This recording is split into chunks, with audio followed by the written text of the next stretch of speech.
59. Hello, everyone. I am so happy that you're still there. I hope you had a good lunch as much as I had a good lunch because I missed breakfast. 59. Hello, everyone. I am so happy that you're still there. I hope you had a good lunch as much as I had a good lunch because I missed breakfast. 59. Hello, everyone. I am so happy that you're still there. I hope you had a good lunch as much as I had a good lunch because I missed breakfast. 59. Hello, everyone. I am so happy that. What's going on? Okay, so many challenges in the new normal. I can see our guest speaker already, so can we?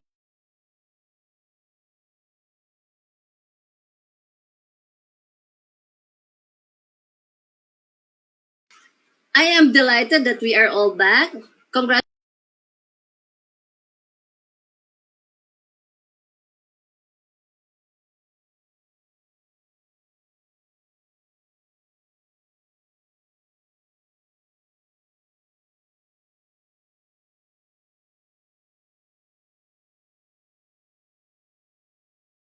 Can somebody tell me, please? Are we on Bicol University page?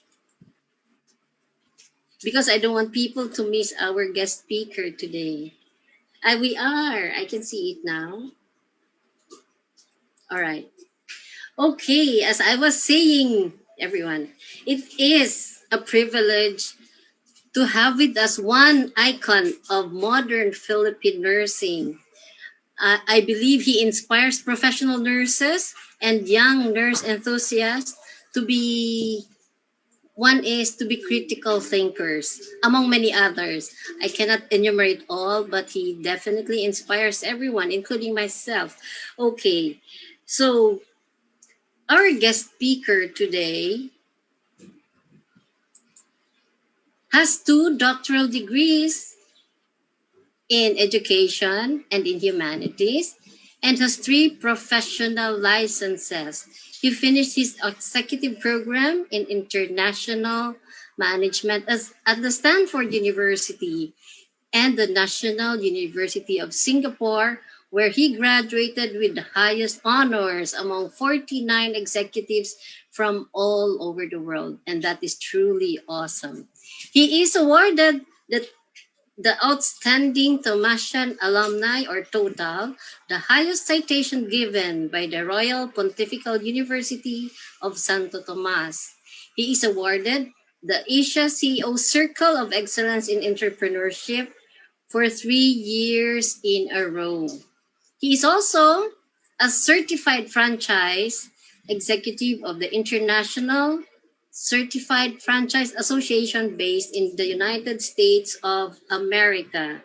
Friends, he is the president and CEO of the Dr. Carl Balita Review Center, or CBRC, a multi-awarded company which holds the distinction as the first and only ISO certified company of its kind with 120 branches all over all major cities in the Philippines. He leads other businesses under the CEB group of companies.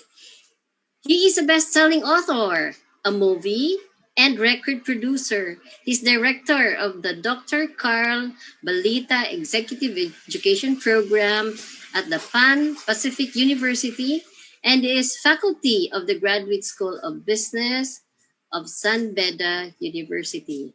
What did I say? Is the faculty of the Graduate School of Business of San Beda University. Friends, he is a multimedia personality. Yes, I always see him on TV and Facebook Live. He is the multi-awarded host of the program Business Above Usual, formerly Radio Negosyo, a multi-awarded program at the ABS-CBN, which for the past 2 decades has reached millions of audiences, both on television and primetime radio. He maintains more than 2 million monthly views in social media. Actually, sir, count me as one of your fans. Yeah, he writes regular column at the Business Mirror. So, friends, aren't we all glad that he is here with us today? So help me welcome the the great-looking Dr. Carl E. Balita. Sir? Hello, hi. Magandang hapon po sa inyo lahat. Good afternoon. Good afternoon, everyone. Welcome. Greetings from Quezon City. I am very happy to be with you today, all the way from Quezon City up to Bicol. Yesterday, I woke up in Calapan City. I had dinner in Batangas and I slept in Quezon City. I'm happy to be with you today in charge of a very difficult topic, the future of nursing. First of all, I'd like to congratulate the Bicol University College of Nursing for having staged this. Thank you for the invitation. I would love to be there to eat my favorite kinalas and to see the beautiful Mayon and the other places in Bicol, of course. I won't, I prepared for this and I'm very excited to present to you what I believe is important for all the nurses to understand and to know for now. All right, let me just check that out for a while. Yeah, special greetings to all our friends in Bicol. Wait lang po. Okay, I'm just presenting my slides to you. Okay. Well, I usually would be invited to speak on transformational leadership. And by transformational leadership, we really want to see the future. And the future is not seen in the crystal ball, but in the perspective of critical thinking and analysis of what's available for us right now. Wait, give me a minute.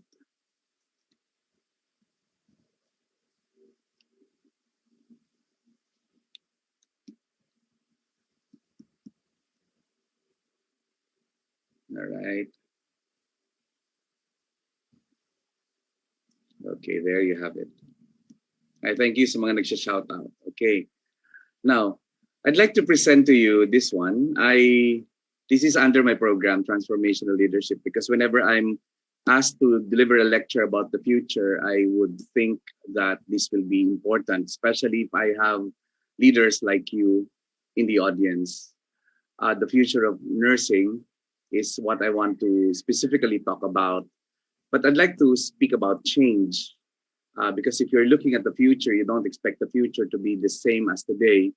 And the three ways to change, actually. The first one is through a revolution. You know, the revolution is a very fast change that could happen, but it's going to be very bloody. Resistance will be high and not the best, probably, way to change. Another way to change is actually through evolution, you know, allowing things to change the way it should.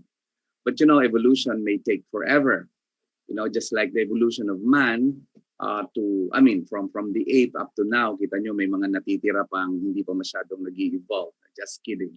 The thing is, it will take us forever. It's not something very strategic. But today I'd like to talk about the transformational change that would come from choices that we make individually as professionals, and of course, also collectively as a group, as a profession.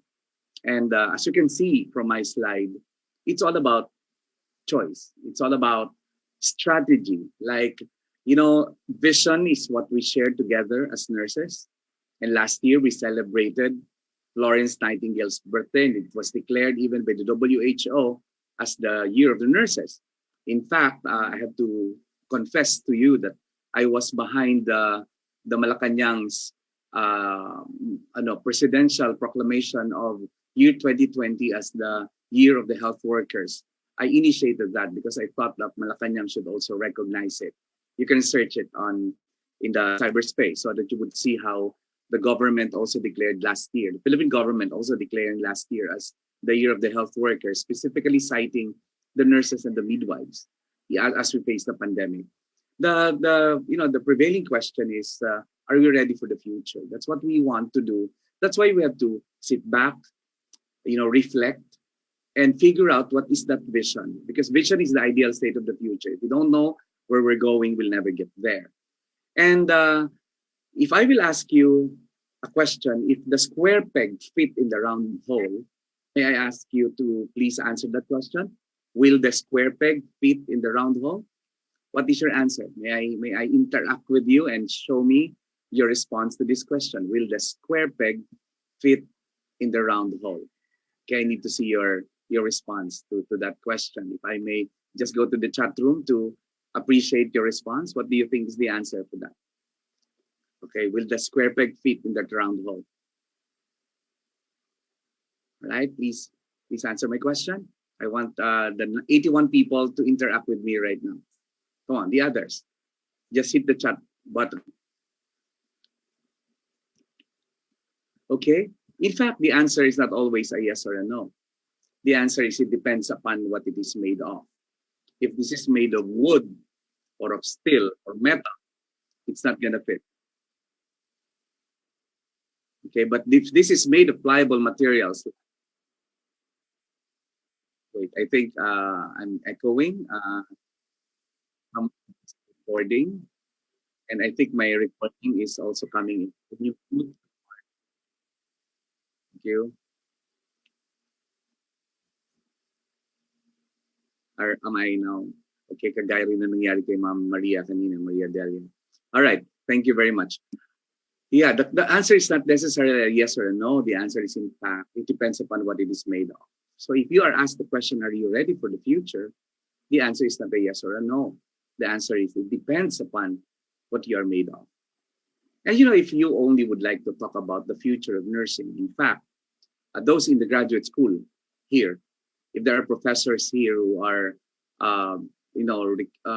watching us with their graduate students, or even your students, if they are required to watch today, then you should also require them to read this report, The State of World's Nursing, which was published by the World Health Organization in 2020.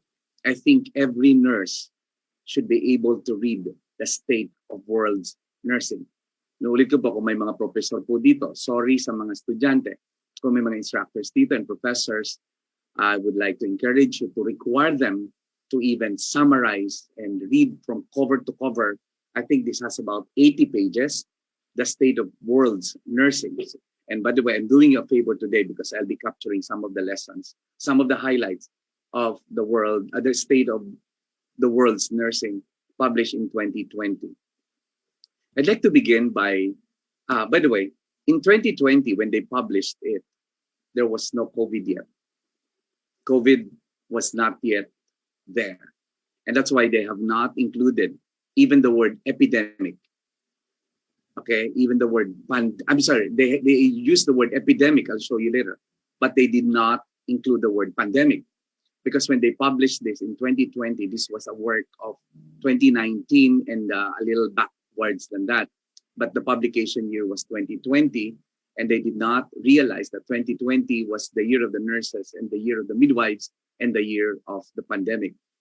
And based on what we can read from the world of nursing, we have to realize that before I even talk about the State of World of Nursing published in 2020, let me first show you what the world looks like today.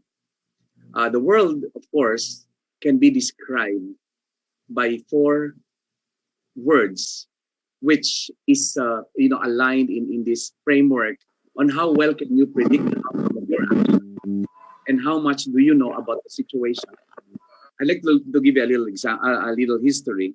A group of trained U.S. Army went to Afghanistan and Iraq to fight a war. And they were so trained before America will send them to those areas. But they almost lost the war. In fact, to some critics, they actually lost the war. And when they came back to the US and asked why was it difficult for them to apply what they have learned in their training to the actual war that they fought in Iraq and Afghanistan, then they described the world out there as different. And they used this acronym. They explained that the world out there in Afghanistan and Iraq was a VUCA world. It's a very difficult world and something that they were not familiar with. And then they talked about the VUCA world, and then the corporate world heard it, and they said, we are also in the VUCA world. And every industry talked about it, every profession talked about it. And let me start this because I need to marry the concept of the state of world nursing in 2020 and the VUCA world we're facing so that we can have a better glimpse of what the future could bring.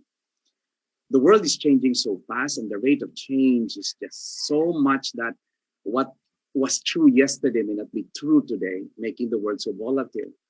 The uncertainty is just so much that there's so much, and the present is so unclear that even the future is even more unclear. We don't even know what we will be facing tomorrow, will be imposed tomorrow. Sabi nung isang araw, lalabas na ang 10 years old. Above 10 years old, biglang binawi.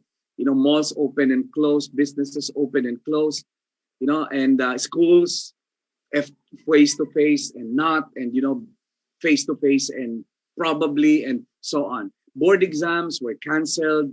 There's so much uncertainty and complexity. There are just so multiple key decision factors to consider whenever we make decisions.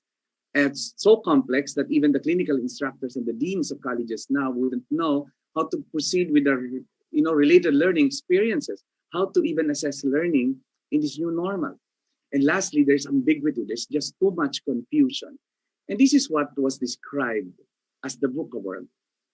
But today, I don't want us to be afraid of the VUCA world because I will propose a different framework so that we can see the future as something we can control and contribute to and push forward rather than the future which we will be very afraid. Please look at the screen, everyone. And don't you think that if indeed the world is, because I don't want to remember 2020 and 2021, 5-10 years from now as the worst year of our lives. But I want to remember 2020 and 2021 as the transformative years of humanity. As golden opportunities for those who would climb the mountain of this pandemic. By the way, I'm inviting everyone, please search in Google. I have my article just published today. Every week I write in the Business Mirror. And today's article of mine in the Business Mirror is about adversity quotient. Adversity quotient in this pandemic. Please read about it. It's beautiful, especially the academics. It's in Google. Just write Carl Balita, Business World, adversity quotient. It will appear. It's just today. Okay, it was just published today. And also read about optimism.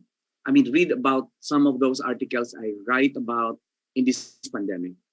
By the way, I don't want to remember 2020 as the year that we all were locked down. No, we were not locked home. We were safe home. I want to remember 2020 as a beautiful year where humanity had a chance to reflect on what could be done better for the future, even academia, even learning, and of course, nursing. If 2020, if this pandemic had to happen so that humanity will appreciate the value of nursing and healthcare, then be it. Let's celebrate the beauty and the opportunity in this pandemic. I want to remember this 2020 and 2021 as some of the historical transformative years of humanity. And look at this. If indeed the world is changing so fast because it's so volatile, don't you think that the more we should be anchored on the vision, where the purpose is greater than the perfect plan? Think about it. Think about a nursing care plan so perfect, but a nurse facing a patient who would be so unique as previous patients with whom she patterned her nursing care plan to be, would make the nursing care plan useless because the nurse is just anchored in the perfect plan rather than anchored in the purpose, which is greater than the perfect plan. The vision will make sure that no matter how things have changed, we'll still get there. And look at the screen. If indeed there's so much uncertainty in the present and in the future, don't you think that we should pause, stop, look, and listen so that we can respond and develop greater understanding? Now look at that letter C. Don't you think that as the world has become so complex and things have become so complex, don't you think that we should endeavor to achieve clarity and make sense of this chaos? And lastly, if you think that indeed ambiguity is what the world is all about now, it's so confusing. Don't you think that we should achieve agility, the collaborative approach to rapid change? In the beginning of this pandemic, I was asked by my friends, I'm the president, by the way, of the Association of all Allied Health Organizations of the nation. This is an organization composed of the Philippine medical, Philippine nurses, Philippine hospital, and so on. You know, in the beginning of this pandemic, I was asked this very difficult question to answer. Carl, why are there more doctors dying than nurses when nurses actually are closer and are staying longer with patients? Why? And my answer was plain and simple. Because we learned infection control not only as a cognitive skill, but as an affective skill and a psychomotor competence that we breathe it. We breathe it every day. It was something that our clinical instructor will fail us if we did not demonstrate well. Which you doctors thought, I said, which you doctors thought is something you can explain by your high level of intelligence in the cognitive domain. And because of that, believe it or not, they begin to seek collaboration. And my recommendation was collaboration. Let's collaborate. Learn from the nurses this time. If by evidence, nurses are doing it better, learn from them, collaborate with them. And that's where agility came in. That's where, because the essence of agility is vision and collaboration. Now, ladies and gentlemen, it's all up to you. What VUCA world would you like to see? Is it the VUCA world that was seen by those American army going to Iraq and in these war zones? Or the VUCA world that I'm proposing to you today? I don't want to see the future in the lens of the VUCA that you saw earlier.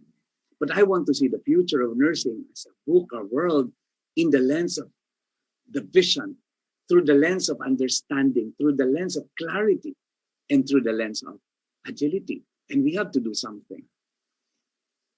Facts. Very clear facts. Nursing is the largest educational group in the health sector, accounting to 59% of health professionals. We can create a senator. We can create a secretary of health. We can create congressmen. We have created a party list. But let it be water under the bridge. Because that's a fact of life. If you don't perform well, then you don't get the support in the future. And I know I have to admit to you, if the issue of Philippine nursing is policies and its assertiveness in policy-making governments, don't you think that we are strong enough to actually bring about change? And you want to know the future of nursing? The future of nursing is we will be more assertive. We will be more entrepreneurial. We will be more united, and we will be more proactive in bringing change rather than going to the streets and appearing on television ranting and in social media ranting about what's happening to us. Rather, we'll take the proper platform. Well, we have the Undersecretary of Health now, who is a nurse. Okay, honestly, I have to admit to you, I'm being pushed to run for Senate. Because they know that I have the nursing behind me, the nurses behind me, the teachers behind me, because I'm also a teacher, the midwives behind me, because I'm also a midwife, the professionals behind me, because there is no one in the Senate now who has a professional license. Do you know that? None of our senator is holding a PRC license. And who represents the professionals then? Think about it. I'm just giving you the facts. By the way, what's my answer? No. No. Why? Because I am afraid of the kind of politics we have. I'd rather do it this way, my way. And I want a peaceful life. Sorry. Next, the global nursing workforce is 27.9 million. Oh my God. Of which 19.3 million are professional nurses. 90 million nurses in the world. Think about it. We can, if there is a world president, we can make a world president for this. We're just so much. We're just so many. But what's happening to us? What's happening to us? After all, are we united anyway? Do we support each other anyway? You see? Do we know each other? Where are we? Look at this. It's a triple billion target. It's a triple billion industry. You know, universal health coverage, we're there as primary frontline health workers. Look at the left side below, the one in red, emergencies, epidemics, and disasters. You know, by the way, I got this from the report. Think about it. When they created it, they did not know the spelling of pandemic, meaning they did not include it here because they were not anticipating it. Okay? Well, health and well-being. You know, nurses are everywhere. You know, in my show, in ABS-CBN Teleradio last Saturday, I was so proud. You know why? Because I guested someone who is in the lechon belly that's purely vegetarian. It's called belly-chon. Belly-chon. Research it. And you know what I discovered? He is a young entrepreneurial nerd. I was so proud because he's a vegetarian. He wants more people to be vegetarian. Think about it, ladies and gentlemen. Now, I'd like to present some more. I wish I have enough time, but you know, 2020, in that report, they saw the centrality of nurses, the integrated teams in making critical contribution towards universal healthcare coverage and other national and global health objectives. Kasama tayo sa lahat ng nangyayari in the first place. Central element tayo in all socio-economic development. Another fact, we know that 80% of the world nurses are found in countries that account for the half of the world's population. This is sad. Now, for the half of the world's population, you know, they have 20% of the nurses, and for the other half, they have 80% of the nurses. And this is the inequitability of healthcare. Think about it. Now, look at this. This is something important. The largest shortfall in absolute numbers remain in Southeast Asia region. Dito pala pinakang kokonti ang nurses. Yeah, pero tayo ang supplier ng nurses to the US, to UK, to Saudi. Think about it. America and European region face what? Aging nursing workforce. Yun ang problema nila. Ang tatanda na ng nurses nila, magre-retire na sabay-sabay. Okay, and several high-income countries in America, Europe, and Eastern Mediterranean regions appear excessively reliant on international nursing mobility. Alam niyo po ba kung saan na ngayon, kung saan na nagre-recruit ng nurses ang papuntang US? Nagre-recruit na sila sa Saudi kasi wala na silang makuha sa Pilipinas. Reality check. Future of nursing, maybe they will make robotics already. Maybe they will use industrial revolution already at work. No? And look at this, ladies and gentlemen. There is an anticipation that in 2030, we will need 5.6 million nurses and 5.7 million nurses, estimation of the shortage of nurses in the world. Okay, I'm sure you've seen that before. It's aging, as I said earlier. Okay, and highly gendered profession, associated biases in the workplace. You know why? Mas maraming nurses na babae, pero pansinin niyo, 90% babae, but there are very few nursing position, leadership position are held by women and by nurses. That's the danger of it. Okay, so I think the women nurses should go more into like how many senators do we have as women? How many congressmen are women? You know, and so on. To address the shortage by 2030, ano pong kailangan gawin? We have to increase by 8% per year. This is good news for schools, good news for the academy. We will have more demand, and we may be able to supply. And the proposal is that government should fund it. Gobyerno na po daw dapat ang magpa-fund nito para makapag-produce ng 5.9 million additional nurses. Mobility and migration must be responsible and ethical. Hindi pwedeng inubos nila ang nurses natin, tayo nag-suffer dahil ina-attract nila ng pera nila. And look at this, ladies and gentlemen. Nursing education and training must focus on primary health care. Okay, the suggestion would include invest in the massive acceleration of nursing education. Yun pong mga nagtatanong sa sarili kung you will stay in the academy, my advice is stay in the academy. In fact, I'm staying in the academy. I'm even buying a school if I have to soon so that I can be relevant in nursing. Create at least 6 million new nursing jobs by 2030. And strengthen nurse leadership. both current and future leaders. Okay, yung po may mga edad na ditong mga nursing leaders, tulungan po natin matutunan ng mga bata ang leadership and let them shine. These are the recommendations. Planners and regulators should optimize the contribution of nursing practice, and professional nursing regulation must be modernized. Modernized. Hindi kailangan mga bata to modernize, but they should be modernized. I had an insight from Commissioner Yoli Reyes that nursing exam might be digital already towards the end of the year. Okay, never mind this. And therefore, the challenge is we have to commit to a decade of action that begins with investing in nursing. And why? What is the future about this? They will listen to this report. Businessmen will look at this report. They'll build more nursing schools. They'll build more hospitals. They'll get more into healthcare. Many will be in healthcare, especially after the pandemic. And nurses will be so in demand. And government will have to listen to them. Otherwise, we're doomed.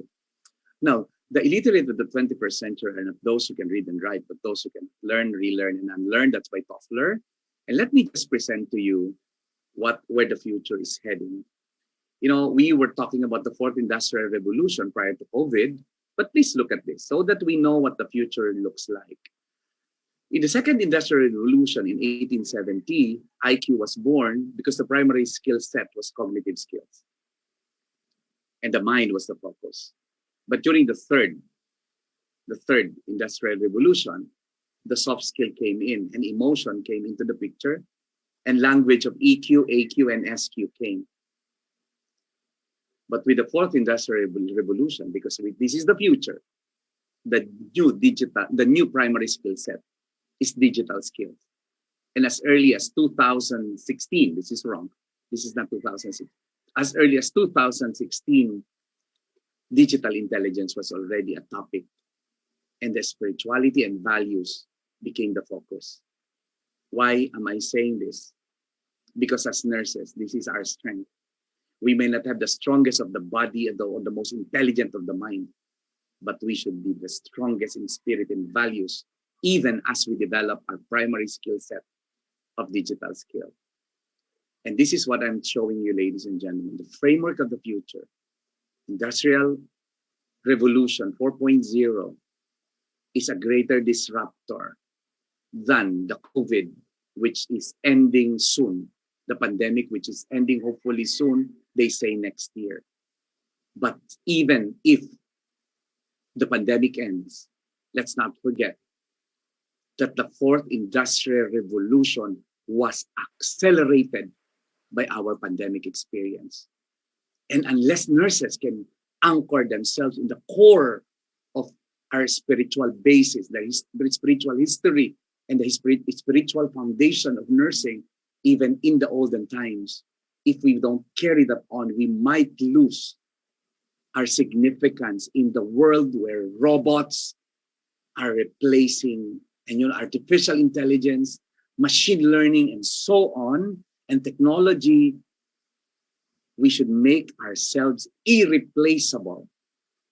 And I see the future as the future where nurses will still be in demand, because no amount of technology can replace the caring, the spirituality, the values, even if the digital skills become the new primary skill set.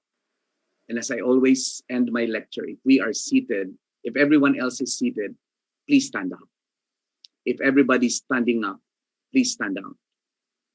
If everybody's a standout, maybe you want to be the standard. And if everyone else is the standard, maybe you want to be outstanding. Unless we become ahead of seeing the future, then we might just react to it rather than be proactive in it.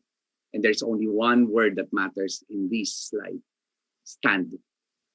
Nurses and nursing should make a stand to assert its relevance in what's happening and what would happen next, and in the world present and future, because humanity is in the core and the DNA of nurses and nursing.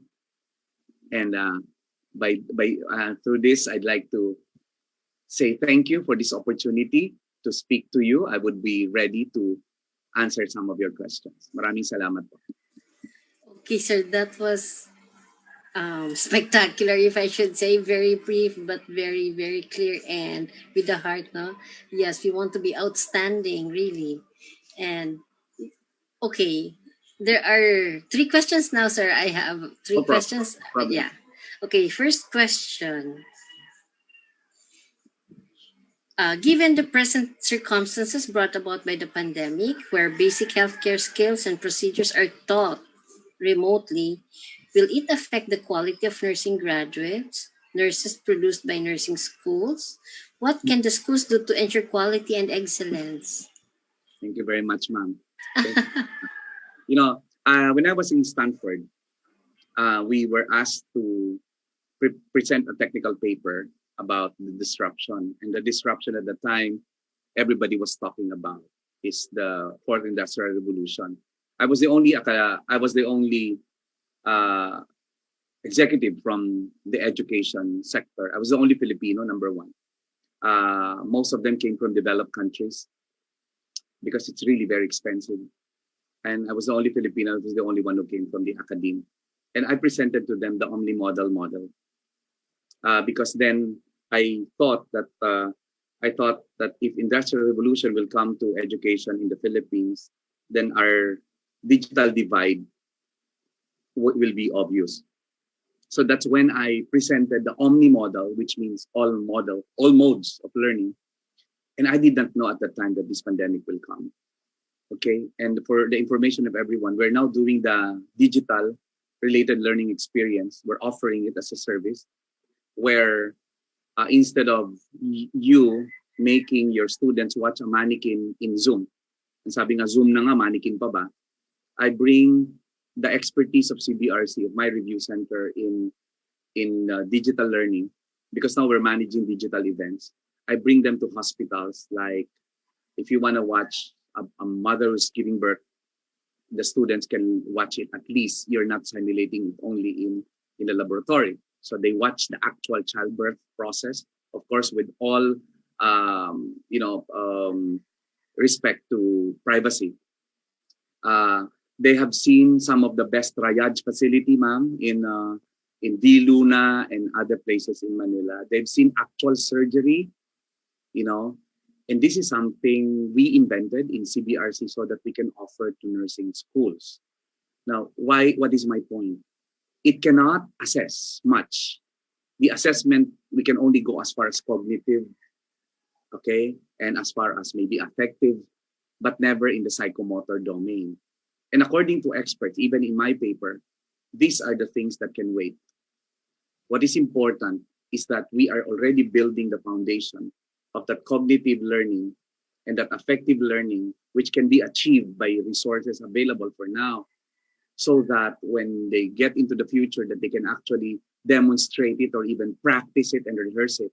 That's when it becomes available, so that quality remains available. By the way, CBRC is an ISO certified uh, review center. That's why we know the language of quality. It's very important to look into your structure. What can you give? What inputs can you give? And that's why in that process, in our digital RLE, we're using the flip learning. And by flip learning, we mean bago pa man manood yung bata sa aming experience, authentic experience, nagbasa na sila ng kanilang module, nanood na sila through video links, at nagkaroon na sila ng advanced lecture. Then that's the structure, the process. This is the experiential learning. This is the authentic learning.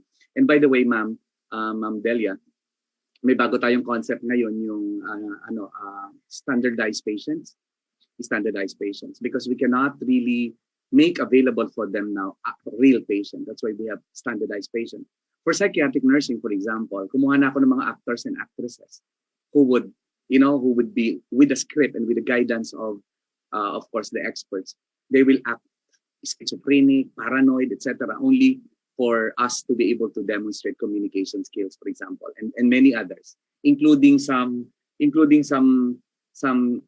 symptoms, no, and signs and symptoms which we may do virtually. By the way, we produce films, and this is easy for us. And that's the authentic learning. And lastly, the outcome. The outcome which should be very clear from the beginning, is brought there. Suggestion ko lang po sa ating mga nursing educators is assessment, kasi ang madalas sa atin is assessment of learning lang. Okay, assessment of learning. Pero may tatlo po yan eh. Assessment of learning, assessment for learning, and assessment as learning.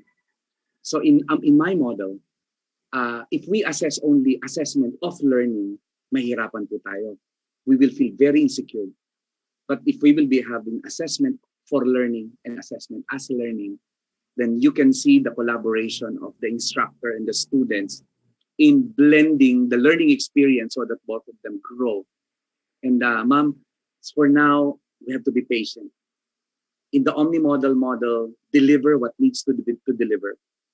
Make them learn what they cannot learn in the classroom anyway.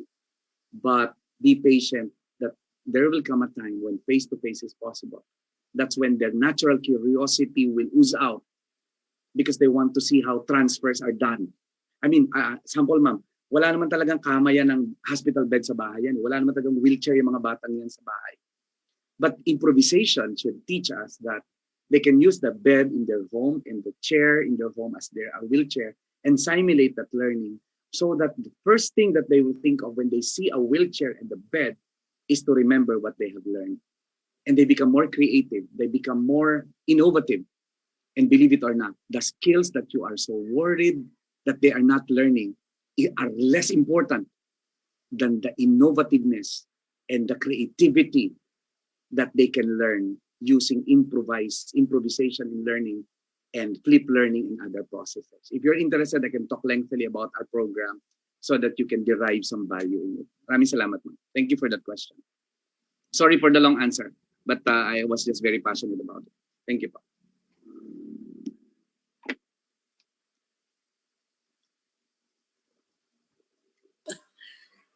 Okay, sorry. Yes, that was very great answer, sir. I'm sure all of us, most of us here are nurse educators, and that answer is really important and relevant to the flexible learning now and all the challenges that come with it. Okay, sir, there's another question here. This comes from a student.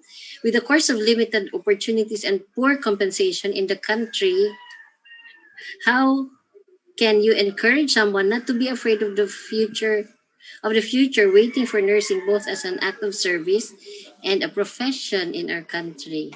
Very nice. Salamat po. Ma'am, but before that po, before that, meron na po ako nakalimutan sabihin dun sa Okay. Ina. You know, our insecurity as instructors, as educator, comes from our, our limitation in assessing what they have learned from us. And we cannot use assessment that we use in the old normal to this new normal that we're experiencing. So unless you can make a paradigm shift, you will be very, very frustrated because it's just like you're making a fish climb a tree. You know, you're making the fish climb a tree and that fish will forever think that he's stupid for not being able to climb a tree. Just like the teacher. So let's be creative. And tandaan nyo po, yung pong skills na worried tayong hindi nila natututunan, maniwala po kayo, kung creative tayo enough, yung pong natututunan nila is even more important in life and in the practice of nursing than the skills that you're afraid that they're not learning. So that's a quotable quote from me. Now, regarding that, let me address that question. I suppose that came from a student who is looking forward to be the national hero of the Philippines or to be another Greta what's her name? Thunberg, who would change the world. Girl, this is my suggestion. You follow your heart. You follow your heart and you'll never be wrong. Alam nyo, kung gusto mong yumaman kasi mahirap ka, ang paraang nakita mo mag-abroad, go ahead and do it. There's nothing wrong with that. It's your choice. Pero kung gusto mo magsilbi sa Pilipino, sa Pilipinas, stay. You know why that is important?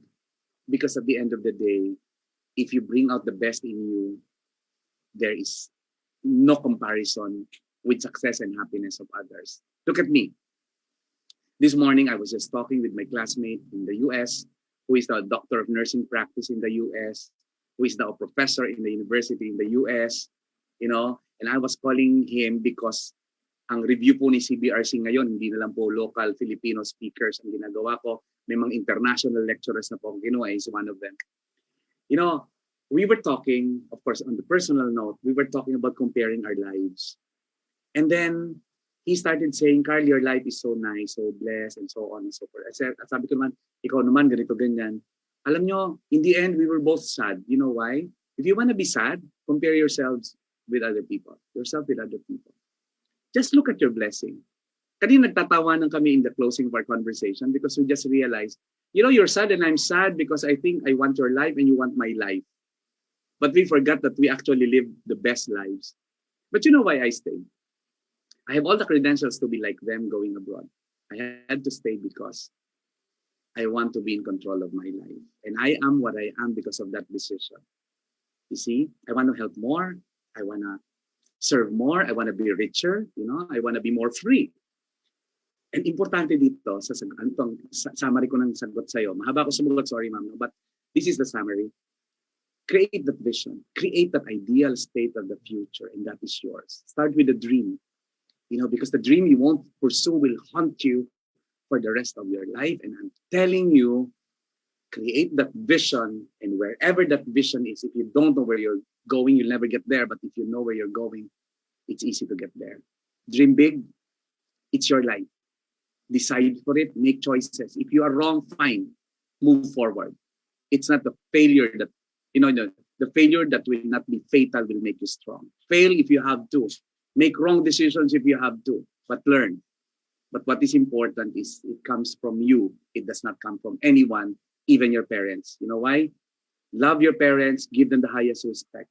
Pero pag usapang career at usapang love life, bias sila. Ang pakinggan mo yung sarili mo. Listen to them, but the decision is yours. Trust me, I've been there, I've done that. I made choices, and I never regret my choices. But I'll tell you, I was wrong in many ways. I failed many times, but I'm happy and contented. Why? Because I'm going to where I want to go. Thank you.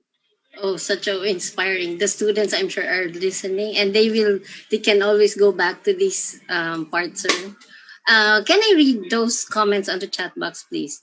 Go ahead. Okay. In our PGAS, Philippine Governance Admin System, class in DAP, as Dr. Pilar, one of the pillars in Philippine public admin, if a nurse can be a secretary of DOH, and he answered, his proposition is that yes, a nurse can, but remain to be tested and depend on the President of the Republic. I think this is a reaction to what you were saying earlier on. And there's nothing that there's no law that, I mean, I'm just saying we already have a USEC, and that's just one step. Yeah, we just have to prove that we can do it. Because they don't have what's in medicine that makes them worthy of becoming a secretary of medicine. Exactly. Okay, thank you, Dr. Carl, for the perceptive sharing and reflective insights. Thank you for the outstanding talk, very inspiring, educational, and motivational talk. Very enlightening talk. We use standardized patients for our psychiatry OSCE stations here, and it's very helpful. Sa Oman po yata yan. Ginagagawin namin yan. Mararanasan ng Pilipino yan through the CBRC Digital RL. Okay, I like what you said, sir, about the innovativeness and creativity of the students is important in terms of learning, especially if we talk about retention of knowledge. The students retain a lot of knowledge if they made an effort in gaining it through their resourceful tests. Okay, thank you for illuminating and shedding light to the dark realities that nurses and co-equals experience. Sir, related to the, still from a student, asa na po yun? Oh boy. Yung about the review, makapagbibigay po siya ng idea or gist sa board exam since new curriculum na po ang nursing. The curriculum change, but remember, curriculum refers to the sum total of all the learning experiences of a learner. But you know what did not change? The competencies of nursing. Okay? Don't worry about, the new curriculum. Just learn nursing. Just learn nursing. Because in the actual board, it's not the curriculum that will be tested. It's your competencies. And remember, the competencies are derived from the curriculum. So that there's nothing to worry about it. Okay? Now, as to the different type, as to why many fail, it's because of critical thinking. Yan po ang problema. Tayo po sa nursing, sorry, bato-bato sa langit ng tamaan o magalit. Ang gagaling nyo pong magpa-memorize Pero tanungin mo pong magpa-analyze, hirap na hirap po sila. Wag po kayo magpabola, yung NCP pong sinasubmit sa inyo, di-download lang po yun. Kung po mga pathology na pinagyabang sa inyo, yan po yung nasa Pinterest na at nasa Google na. Okay, pero I think what educators should really endeavor is to teach them how to think, teach them how to learn. Learning to learn is the most important competency you have to carry. Learn to learn. Tingnan niyo po ako, hindi po sa pagyayabang. Nurse po ako. Pero ang awards ko po, walang kinalaman sa nursing. Ako po ay total awardee ng UST for entrepreneurship. Ano po ang sabi ng College of Business sa UST? Sa dinami-dami ng graduate ng business, yung taga-College of Nursing ang binigyan ng total award for entrepreneurship. By the way, total award is the highest award given by UST to its alumni. Okay, sabi naman, nakukuha ko rin po ang Golden Dove. Yan, nasa likod ko po yung iba kong awards. Golden Dove ng Kapisanan ng mga Broadcaster ng Pilipinas, Catholic Mass Media, Mass Media Awards, nakuha ko po yan. Bakit po sa broadcasting? Hindi ko naman po pinag-aralan yun, nurse po ako. But you know, looking back, ang pinakang masarap na isipin, ang naituro sa akin ng College of Nursing, dalawa. Number one, caring, which is very important. Whoever you are, whatever you do, bring that lesson of caring and you're good to go. And secondly, dahil ayoko ng nursing nung nag-aaral ako, masyado ako naging busy sa student activity, natutunan ko ang leadership. And I was so amazed of the combination of the two skills. Caring and leadership will propel you to greater heights. And that's my secret. I am where I am because of those. I'm not saying I'm up there. No. I'm just saying, ma'am, na ang natutunan ko, yung learning to learn. Kaya kahit saan mo ko ilagay, I will adapt, I'll survive, I'll care, and I lead. I'm also a business leader. I mean, think about what I have done with my life. It's all about the choices I make and the nurse that I am. And that's the caring and that's the leadership. So just look into it. The 21st century competencies cannot be taught by the 20th century teacher in the 19th century classroom. Tandaan niyo po yun. The 21st century competencies of the 21st century learner cannot be taught by the 20th century teacher and teaching style.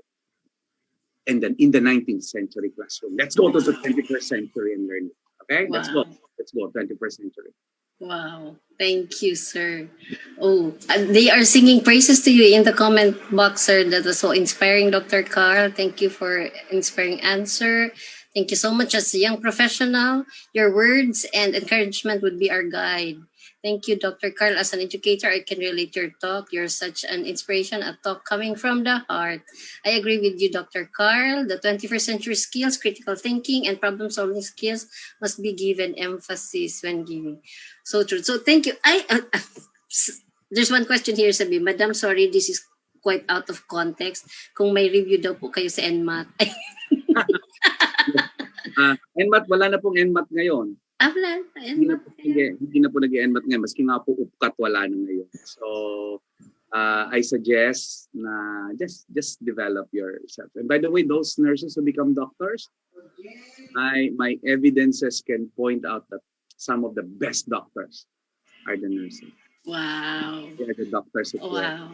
But I really wish to be a doctor, by the way, Mama. My motivation for taking up nursing and finishing nursing, even if I did not like it in the beginning, was actually to become a doctor. Mm-hmm. When my father told me that he cannot send me to medical school, so I said, okay. So I married a doctor. I did not become one, but I married a doctor. So, friends, Dr. Carl gave his email address here, so you can contact him directly. So there's one last question. No problem. It says here for you. It's your program that might happen.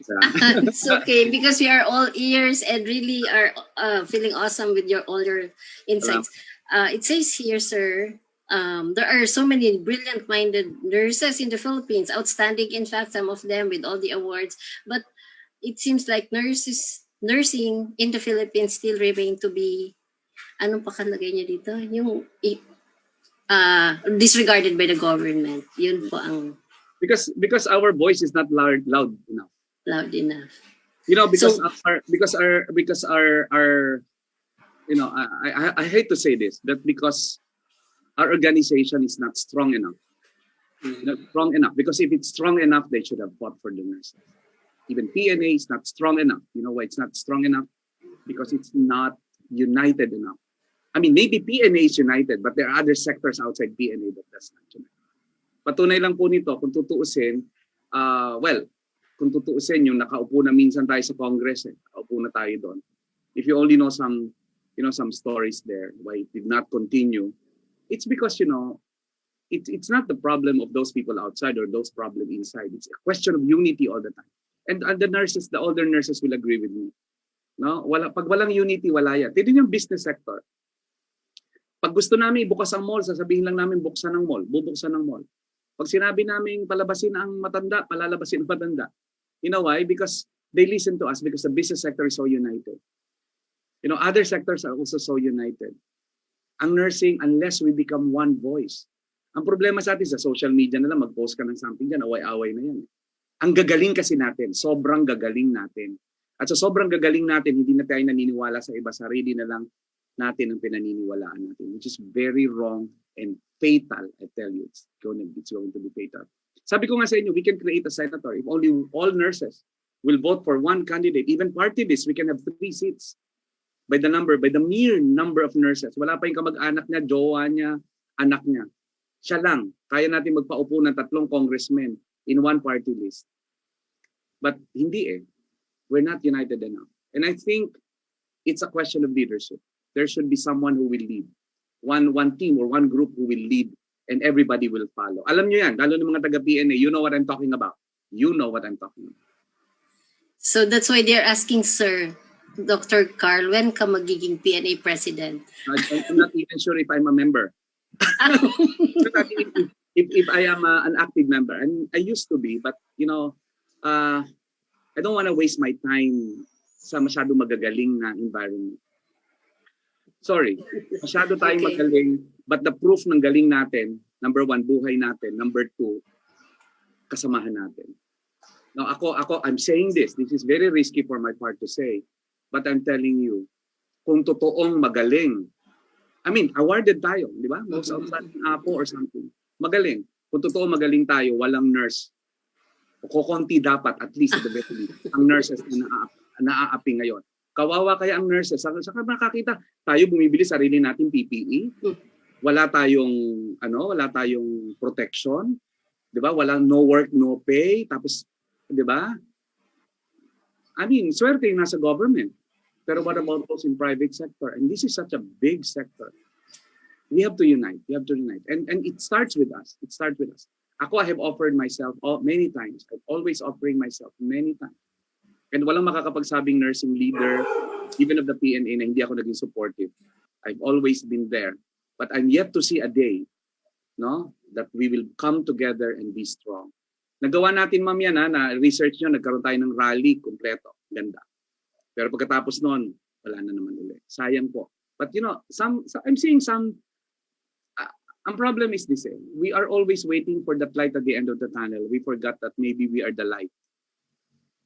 Maybe we are the light. If we will all be lights, we don't have to wait for that light at the end of the tunnel.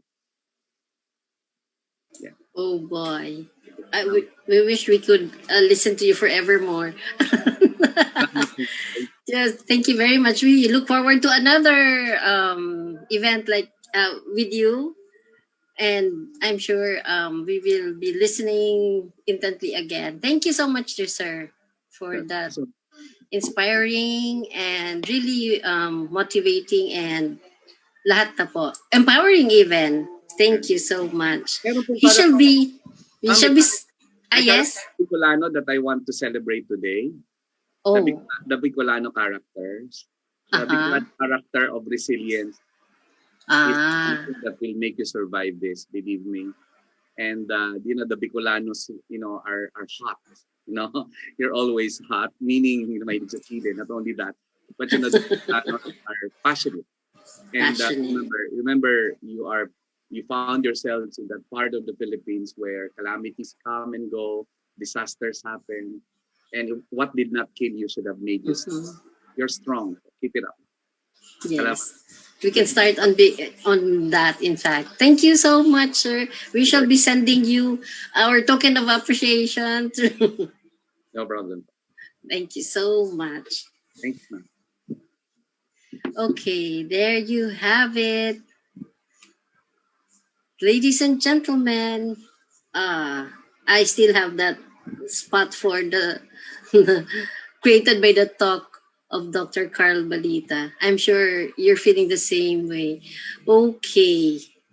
So, Mel, we are about to continue with the paper presentations. We had three thematic areas this morning, and this afternoon we shall have another three thematic areas: gender and development. No, yes, gender and development, communicable, non-communicable, and emerging diseases.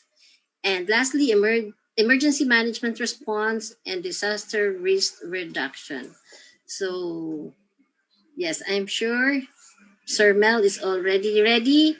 Let's move on to the paper presentation. Thank you.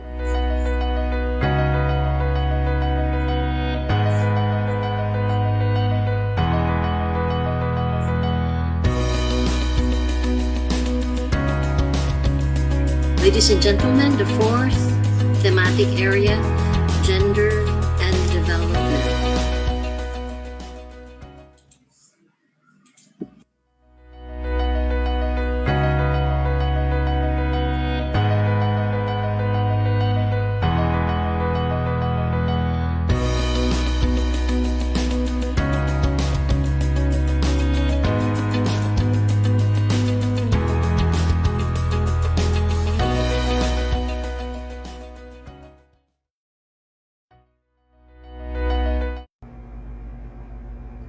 Hello there from Bicol University College of Nursing. I am Richard L. Bartulata, and today I am going to present the output of one of our gender and development funded researches that supports BUCN's advocacy on exclusive breastfeeding in the workplace in compliance with RA 128, Challenges and Strategies and Compliance with Expanded Breastfeeding Promotion Act of Bicol University.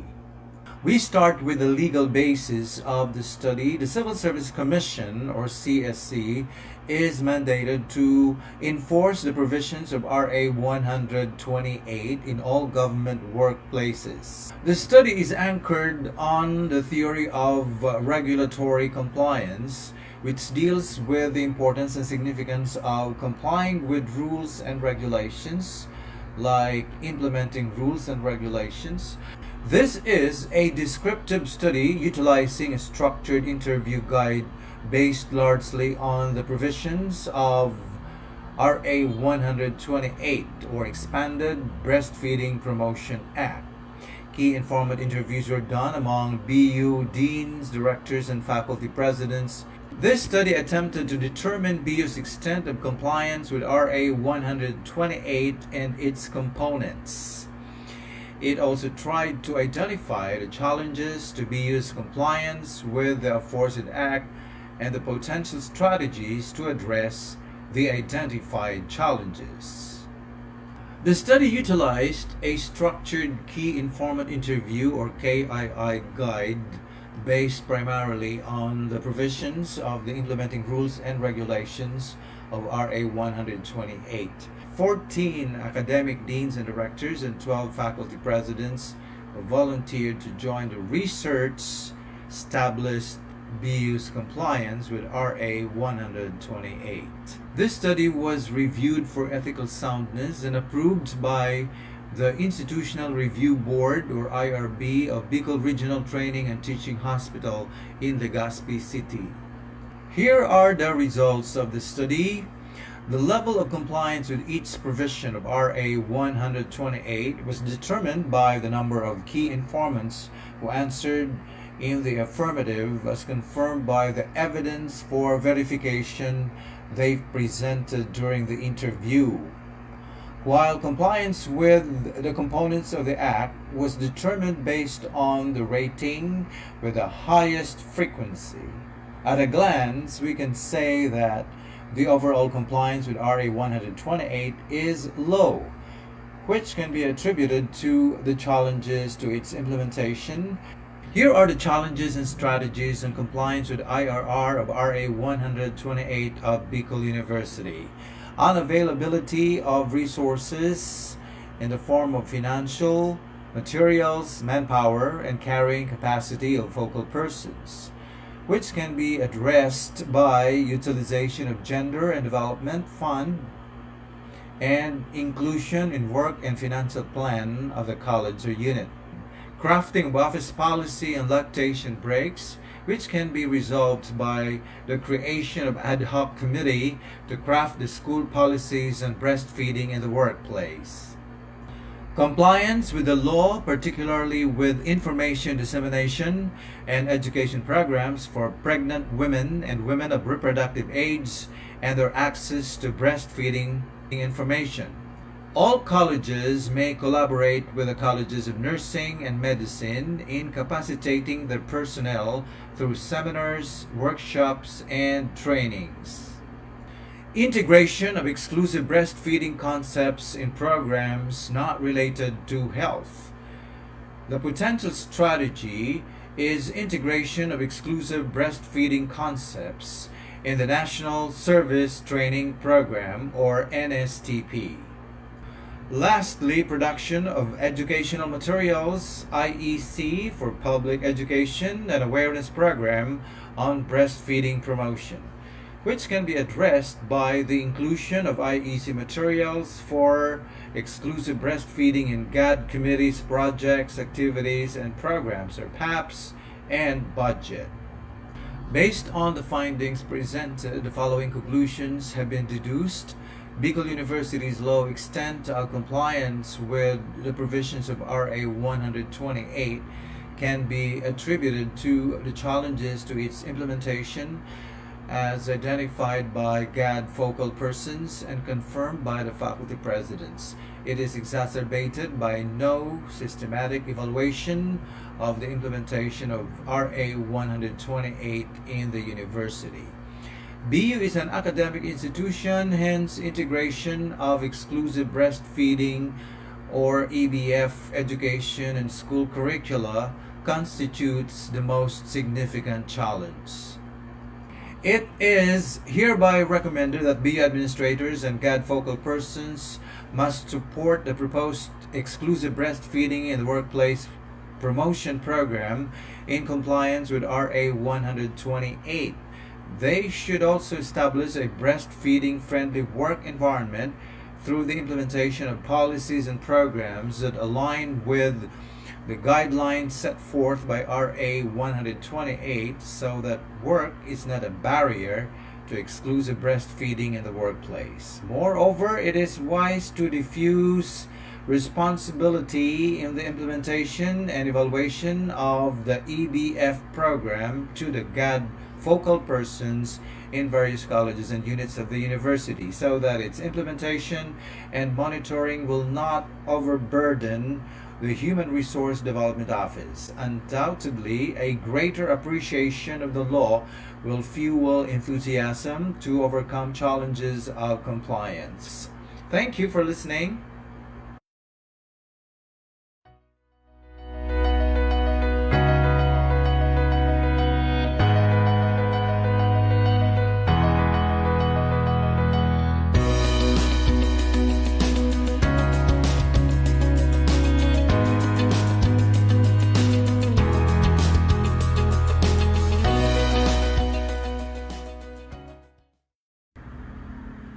Hello everyone, my name is Richard L. Bartolata from Bicol University College of Nursing, Legazpi City.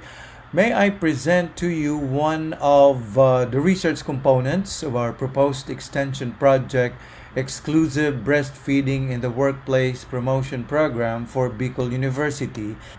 The results of this study will support the knowledge management component of the aforesaid extension project. Hence, we have explored the knowledge, attitude, and practices on exclusive breastfeeding in the workplace among Bicol University female personnel within the reproductive age. Almost 29 years since the full implementation of Executive Order Number 51 in 1986, which institutionalized the International Code, the 2018 survey showed that Filipino mothers have yet to fully grasp the benefits of feeding their infants exclusively with their breast milk. The study is anchored on CAP theory, which is a health behavior change theory, in which the changes of human behavior are divided into three successive processes: the acquisition of knowledge, the generation of attitudes, and the formation of behavior. This study is an institutional-based descriptive CAP survey utilizing pre-tested structured questionnaires. This study attempted to assess the knowledge, attitude, and practices on exclusive breastfeeding in the workplace of female BU personnel within their reproductive age, as well as the problems that they encountered related to breastfeeding in the workplace. The research instrument was primarily based on extensive readings and review of CAP literature and studies conducted here or locally and in other countries. Specifically, it utilized a structured questionnaire as its main data gathering instrument, adapted from Breastfeeding Knowledge and Attitudes in the Caribbean Circle by Vilpuri in 2004. The CAP respondents were 300 female BU personnel within the reproductive age 15 to 49 years old.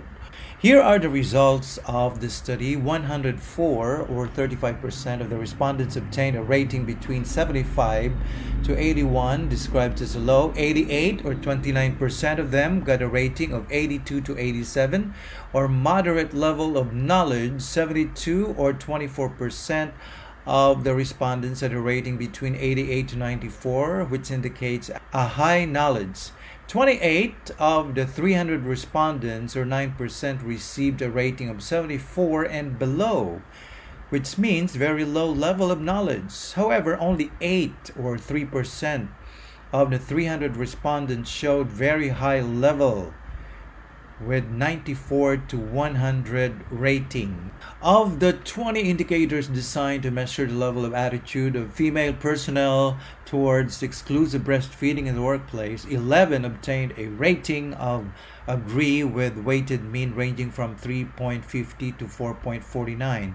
6 got weighted mean that fall within the 1.50 to 2.49 range, interpreted as disagree, and 4 had weighted mean between 2.50 to 3.49, interpreted as neutral or no opinion. Overall, the attitude indicators obtained a general weighted mean of 3.29, interpreted as neutral, which means that the attitude of female personnel towards exclusive breastfeeding in the workplace is neither positive nor negative.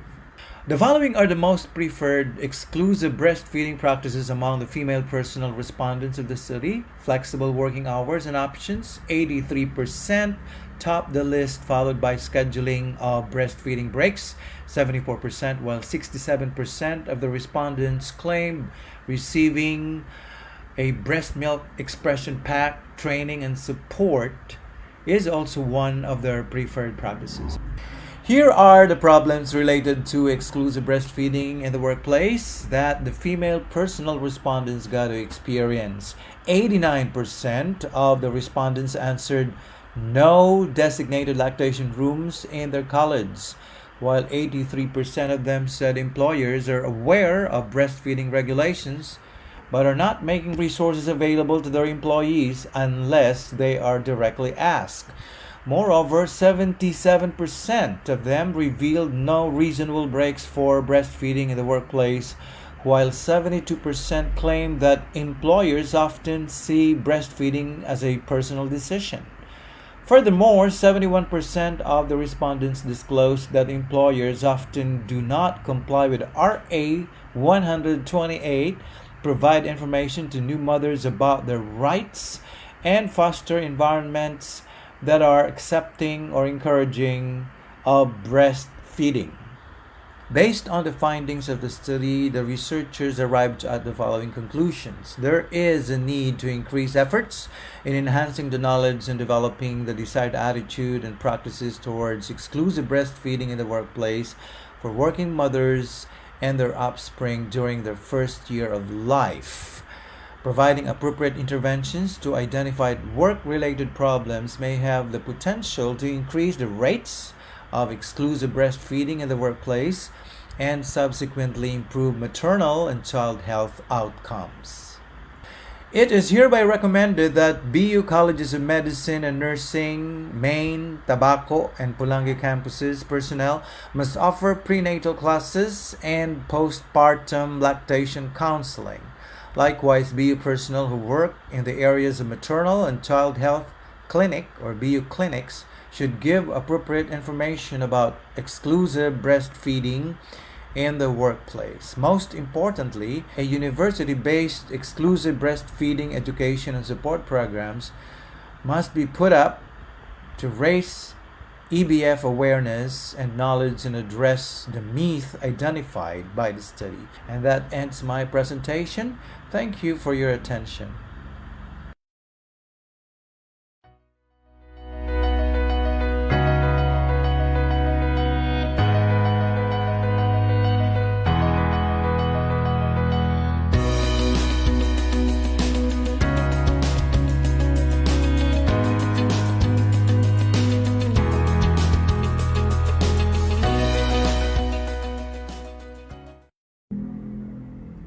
Hello everyone, my name is Richard L. Bartolata from Bicol University College of Nursing, Legazpi City, Albay, Philippines.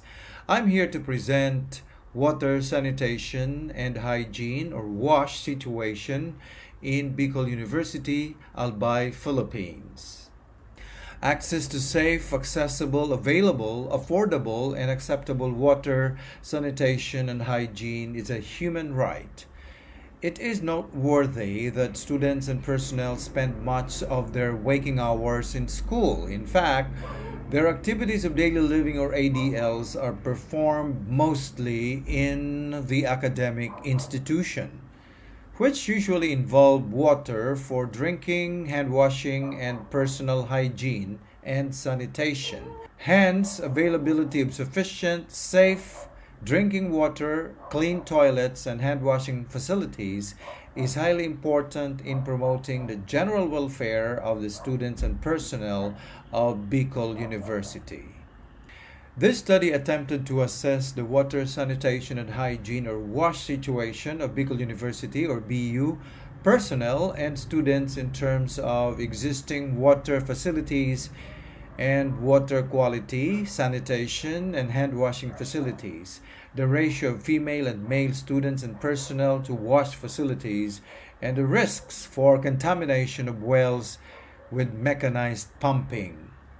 This study employed the descriptive survey of WASH facilities utilizing spot checking and observation checklists based largely on school sanitation and health services guidelines and sanitary inspection form from the Department of Health or DOH, as well as document analysis of the existing DOH microbiologic test report. Here are the results of the study. Of the 15 colleges and 3 support units of the university, 6 or 33% had wells with mechanized pumping, categorized as level 1. 10 or 56% were being served by water districts or level 3, and 2 or 11% had both levels 1 and 3. Water from the wells with mechanized pumping was unsafe to drink based on the DOH's 2018 to 2019 microbiologic test report of fecal contamination as revealed by this table.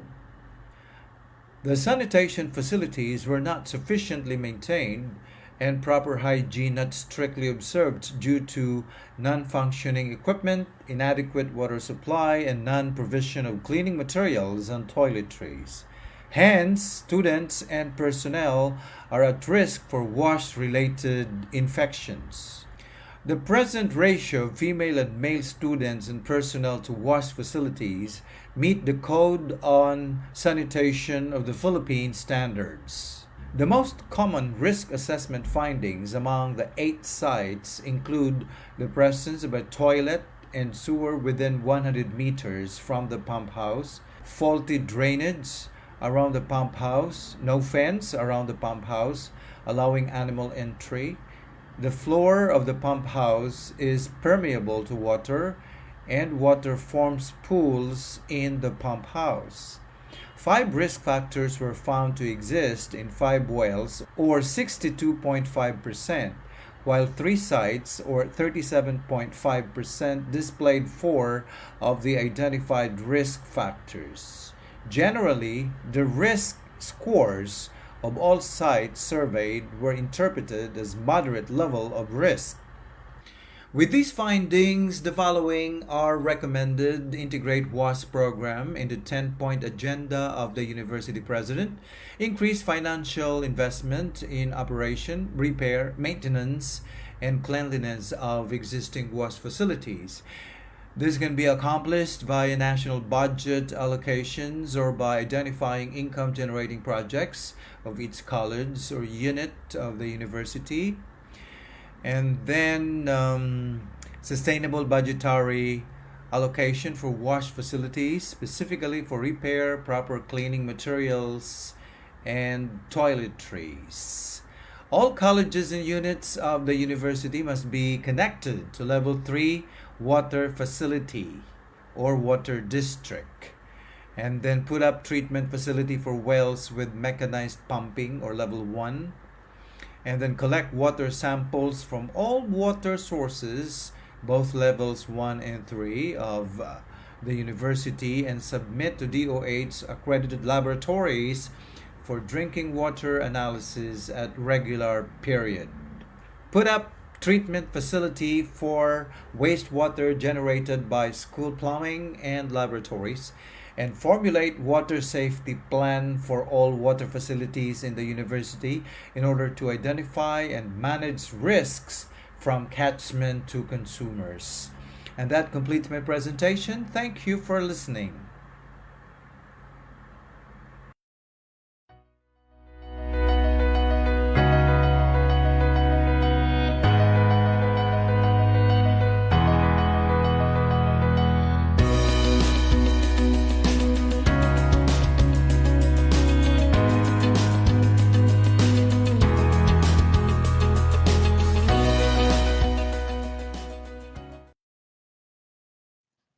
Good day, everyone. I am Nera Galan from Bicol University College of Nursing, Legazpi City, presenting a paper entitled Gender and Development Mainstreaming Related to Safe Water, Sanitation and Hygiene in Bicol University. The objectives of my study are to determine the involvement of women in project identification and planning of safe water, sanitation, and hygiene. Assess disaggregation of data in preparation of planning projects in relation to water, sanitation, and hygiene. And identify gender issues related to access to safe water, sanitation, and hygiene facilities, and how these issues are addressed. Evidence showed that WASH improves students' health and ability to do well in school, as well as personnel's performance and productivity. It promotes gender equality and empowerment of women and the growth of poor communities. In order to achieve gender equality, women's empowerment and full participation are important strategies. According to ECOSOC 1997, the process to thoroughly integrate a gender perspective in institutions and operations is called gender mainstreaming. It is the process of assessing the implications of women and men of any planned action, including legislation, policies, or program in any area and at all levels. It is a strategy for making the concerns and experiences of women as well as of men an integral part of the design, implementation, monitoring, and evaluation of policies and programs in all political, economic, and societal spheres so that women and men benefit equally and inequality is not perpetuated. It is in this premise that this study is being undertaken. The methodology of this study utilizes the focus group discussion and key informant interviews. The key informant are the heads of offices such as the deans and the directors, the planning and development officer, budget officers, faculty presidents, and the student leaders. The instrument used was the SDG Fund's standard tool for Pro Water for the FGDs and KIIs. The result of the study showed that involvement of women in project identification, planning of safe water, sanitation, and hygiene is not primarily determined in Bicol University. Most of the key informants claim that there is no specific project participated specifically by women pertaining to GAD and Development Responsive WASH project. There are existing projects in the university but not specific on GAD Responsive WASH project. Most are not aware of sex disaggregated data, but they believe that it is needed in the project design to get better representation of sexes and for the ratio in the use of facilities on WASH by the students and personnel. With the increasing number of consumers and stakeholders, facilities on safe water, sanitation, and hygiene are not sufficient to address the needs of both BU personnel and students. Some issues are resolved through budget allocation per college on the supply of safe drinking water and on concerns on sanitation. Some claim that issues identified at present were not seen during the planning and implementation of the projects. With this, they plan to integrate GAD concerns in their work and financial plan in the future. As a conclusion, it was noted that Bicol University do not have an identified gender and development responsive project on safe water, sanitation, and hygiene. Both personnel and students, especially women, are not involved during the planning of the existing projects in the university. It can be noted also that Bicol University do not specifically address the equitable division of power, work, access to, and control of resources between women and men pertaining to GAD-responsive WASH access. Projects that integrate sanitation may need gender analysis. The needs of men and women should be addressed based from their different needs. Several issues vary, identified by several key informants, which can be classified as access to safe water for drinking, sanitation, and hygiene, safety and privacy in access to facilities, capacity development that include capacity building on full orientation and awareness on GAD concerns pertaining to WASH project, training on project designs as GAD responsive, participation and equity in decision-making wherein involvement of women in project implementation may be emphasized. For recommendations, one is to mainstream gender in development in the existing projects in the university and in the ongoing project on modernization of BU facilities. Another is to improve women personnel and women students' productivity through training, linkages, and access to information. Another is to design and implement capacity building to consider the needs of women and men in the design of water, sanitation, and hygiene projects free of gender biases and discrimination. Another is an equitable access to water supply by the university personnel and students must be given priority. Earmark funds for hygiene education in school curricula and separate sanitation facilities for men and women, encourage gender-sensitive budgets, and lastly, collaborate with partner organizations to develop and support the development and implementation of a gender-sensitive water policy framework in the university. May I acknowledge the head of offices, planning and development and budget officers, faculty presidents, student leaders, and key officials of Bicol University for the support and commitment in participating in the FGDs and KIIs. And I would like also to acknowledge the SDG Funds Standard Tool for Pro Water for data gathering, and the BU and BUCN administration and the project team members for the full support in this undertaking. With that, thank you so much.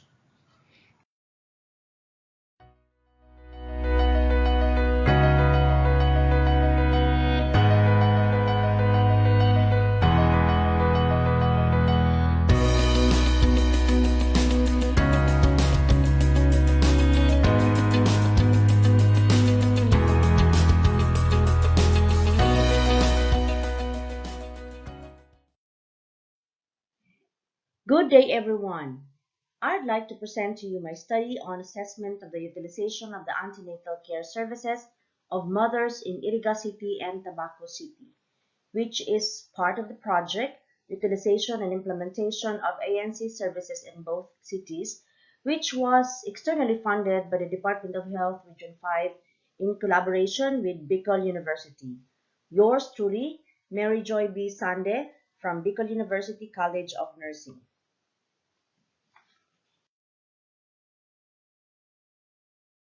Antenatal care service is an important mandatory preventive care service freely given to pregnant women by the Philippine government. Despite the available ANC service in the country, still not all pregnant women avail of the service. In the Philippines, 78% of women had at least 4 ANC visits recorded in 2014.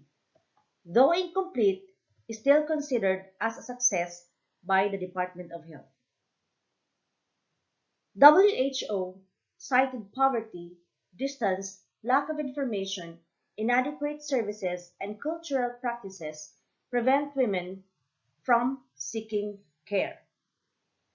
The Department of Health reported in 2012 Philippine Health Statistics that among the cities in Bicol region, which are Legazpi City, Tabaco City, Ligao City, Iriga City, Naga, Masbate, and Sorsogon cities, it is the city of Iriga that has the highest maternal mortality rate, and Tabaco City has the lowest MMR. It is the main objective of the study to determine the ANC services utilization of pregnant mothers along health assessment, health promotion, and care provision. A stratified random sampling was employed to get a well representation from each of the barangay of the cities.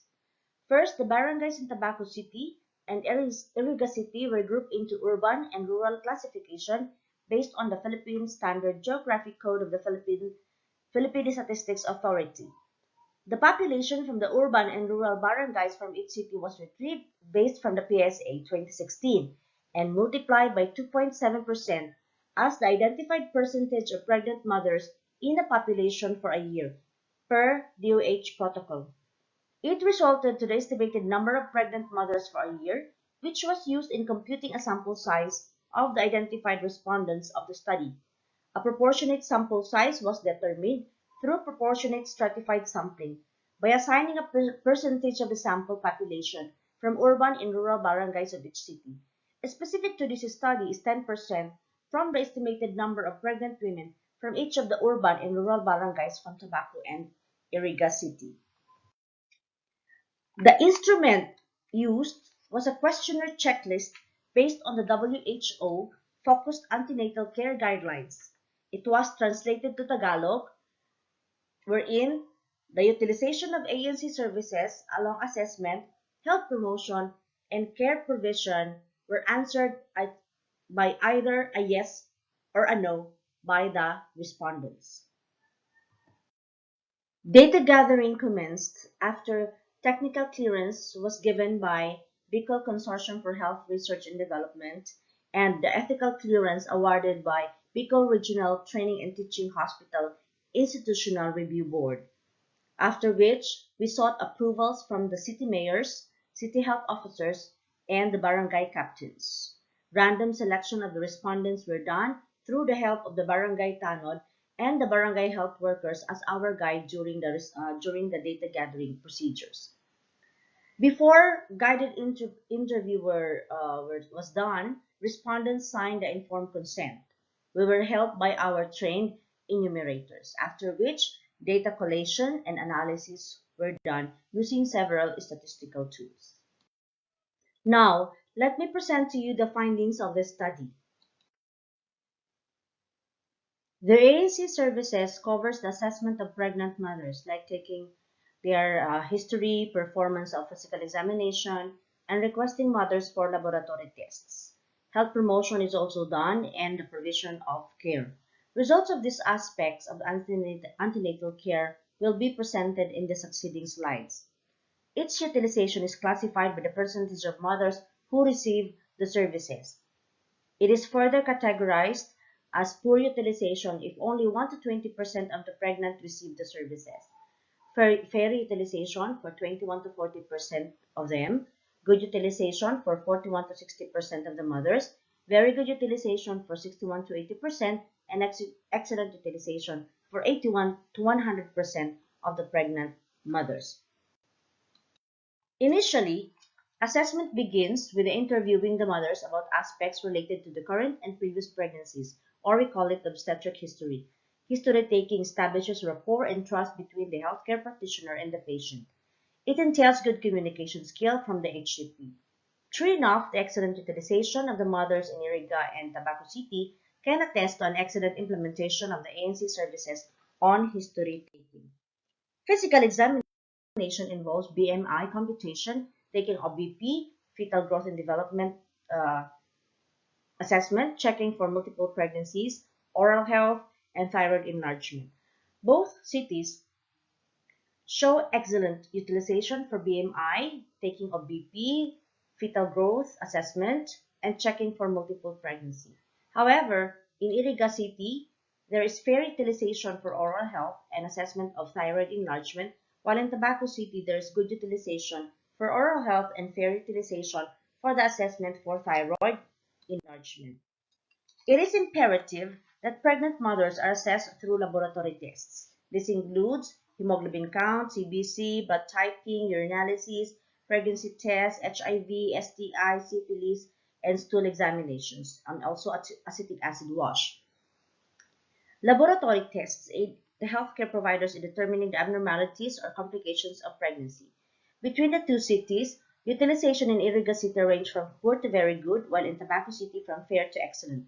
Specifically, in Iriga City, the respondents have very good utilization for hemoglobin count, good utilization for CBC, blood typing, urinalysis, and pregnancy testing, fair utilization for HIV, STI, and poor utilization for syphilis, stool exam, and acetic acid wash.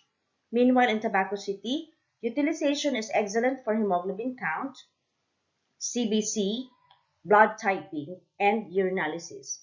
Very good utilization for pregnancy tests, while HIV, STI, and syphilis have good utilization. Only stool examination and acetic acid wash have fair utilization. In Iriga City, there is very good utilization for all the services relating to health education, whereas in Tabaco City, all the health education services were excellently utilized, except for teaching safe sex, which has very good utilization. Comparatively, Tabaco City have the higher percentage of utilization, with almost all are excellently utilized, than Iriga City, with only very good utilization for almost all the topics for counseling. In terms of care provision, the pregnant mothers are recipients of care through iron or folic acid supplementation, tetanus toxoid immunization, oral health checkup, and prophylaxis. The figure shows that in both cities, iron and folic supplementation and TT immunization are excellently utilized. However, it is unfortunate to note that oral health checkup and prophylaxis has poor utilization in Iriga City and fair utilization in Tabaco City. All the care provisions of iron and folic acid supplementation, TT immunization, and oral health checkup and prophylaxis fall under the preventive measures of antenatal care. The low percentage of mothers who receive oral health examination is consistent with fair utilization of physical examination for dental health in Iriga and good utilization in Tabaco City. It is therefore concluded by the study that in both cities, excellently utilized ANC services are the assessment through history taking and physical examination and the provision of care. In Iriga City, there is fair utilization for the examination for thyroid enlargement and oral health checkup, but poorly utilized are laboratory exams for syphilis, stool examination, and acetic acid wash, and oral health checkup and prophylaxis. Meanwhile, in Tabaco City, there is good utilization for oral health checkup, but examinations for thyroid enlargement, stool, and acetic acid wash are fairly utilized. The study can recommend an enhancement of the skills of the healthcare provider, specifically the midwives and nurses, on physical examination relating to thyroid enlargement and acetic acid wash. Laboratory facilities of each city health offices may be improved in terms of its resources to motivate mothers to submit for laboratory tests, especially for the importance of ultrasound machines. To address poor to fair utilization of oral dental care, a review of the program of the government on dental health, specifically on human resources in the target recipients of care, might help to look into areas for policy modification. I would like to acknowledge the Department of Health Center for Development Region 5 for the funding and the support of BUCN University as its collaborative uh, agency and the BICL Consortium for Health Research and Development. Thank you.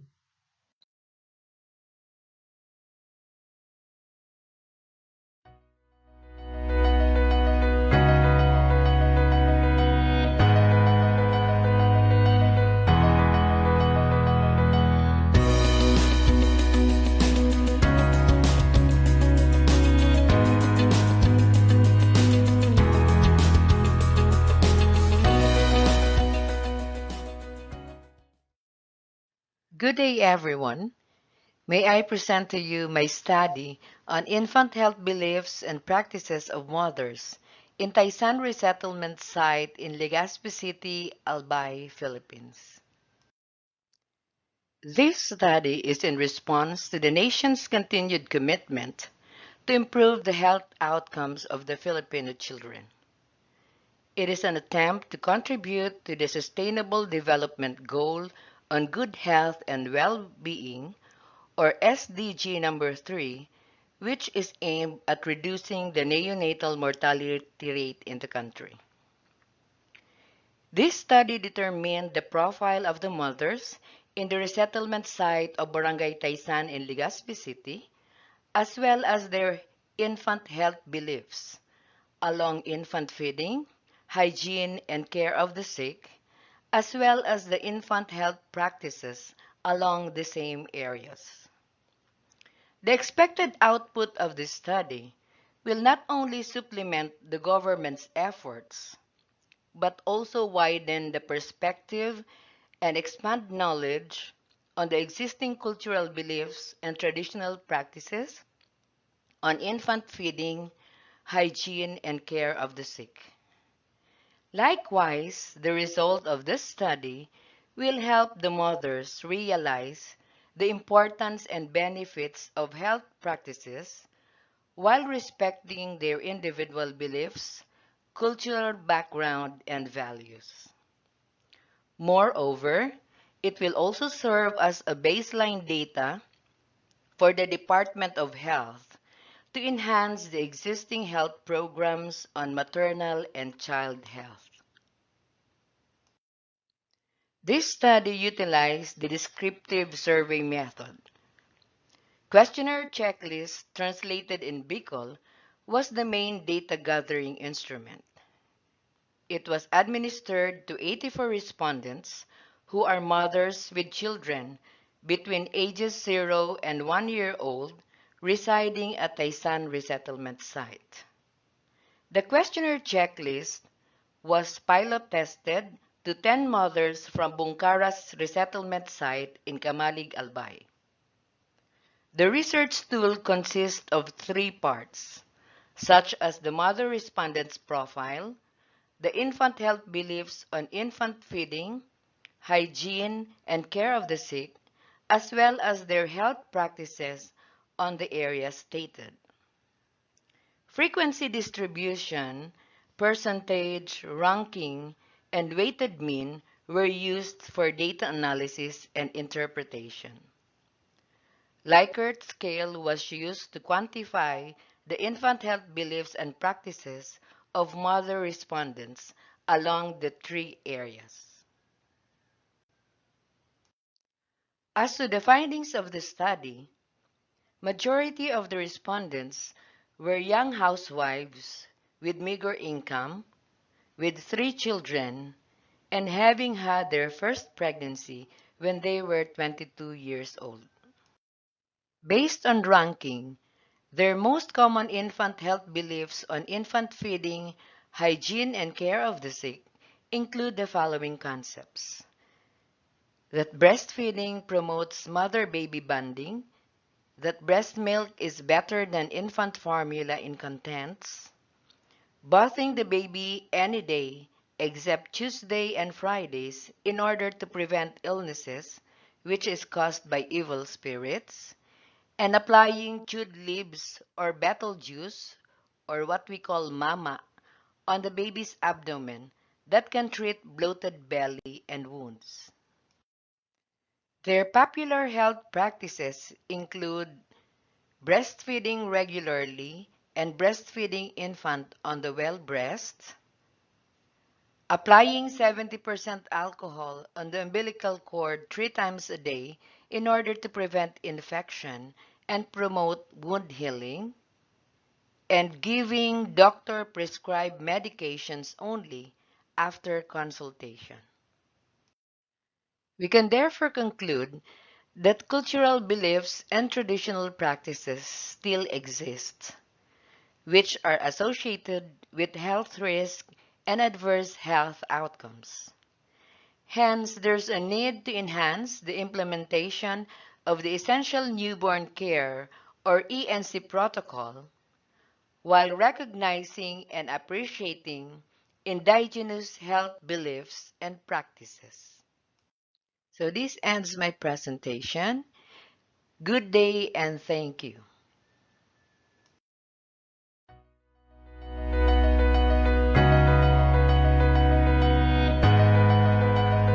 There you have it, ladies and gentlemen, the papers for gender and development. And we now proceed to the next thematic area: communicable, non-communicable, and emerging diseases. We have 6 papers for this. Thank you.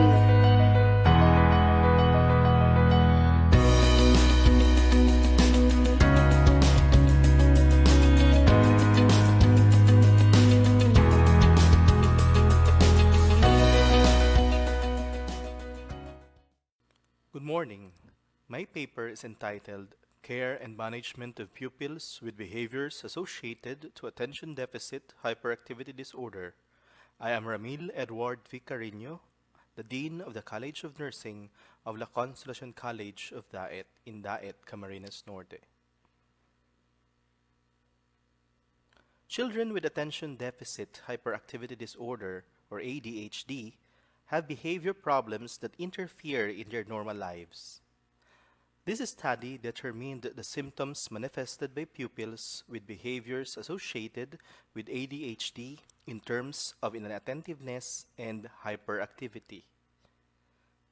It determined the school's intervention activities implemented in the managing pupils with behaviors associated to ADHD, the challenges encountered in the school intervention activities implemented in managing pupils with behaviors associated with ADHD, and proposed measures to enhance school intervention activities implemented in managing pupils with behavior associated with ADHD. The study is a descriptive research, both quantitative and qualitative, with class advisors, teachers, and guidance counselor, administration, and non-teaching staff of La Consolation College of Daet as respondents. Findings shows that symptoms manifested by pupils along inattentiveness are is easily distracted or sidetracked, has difficulty following instructions, and difficulty organizing own things with 96 of 1%. The symptoms manifested by pupils along hyperactivity are often fidgets or squirms and talks excessively 96% and always seems to be on the go or driven by a motor with 94 and 97.92%. The school intervention activities include good regular monitoring, individual sessions with students, providing positive attention, giving easy to understand instructions, and follow a system of praise rewards for big or small accomplishments, as you can see in Table 3. Table 4 shows the findings on the challenges, which includes the students' extreme behavioral problems, tantrums of pupils during formal activities, extra expense on teachers for the rewards, uncooperative parents, peer problems, and students' learning disorders. In Table 5, we can see the proposed measure, and they were make learning activity with varied activities, offer practical classroom exercise breaks, strategize for preferential activity, establish a collaborative relationship with teacher, guidance counselor, non-teaching staff, administrator, and create a stress-free environment. To conclude, the students' inattentiveness and hyperactivity symptoms led the teachers to perform double time. School intervention activities evolve across the child's holistic development. Challenges bring functional outcomes and measures may be established through successful experiential activities for school-aged children. Thank you very much.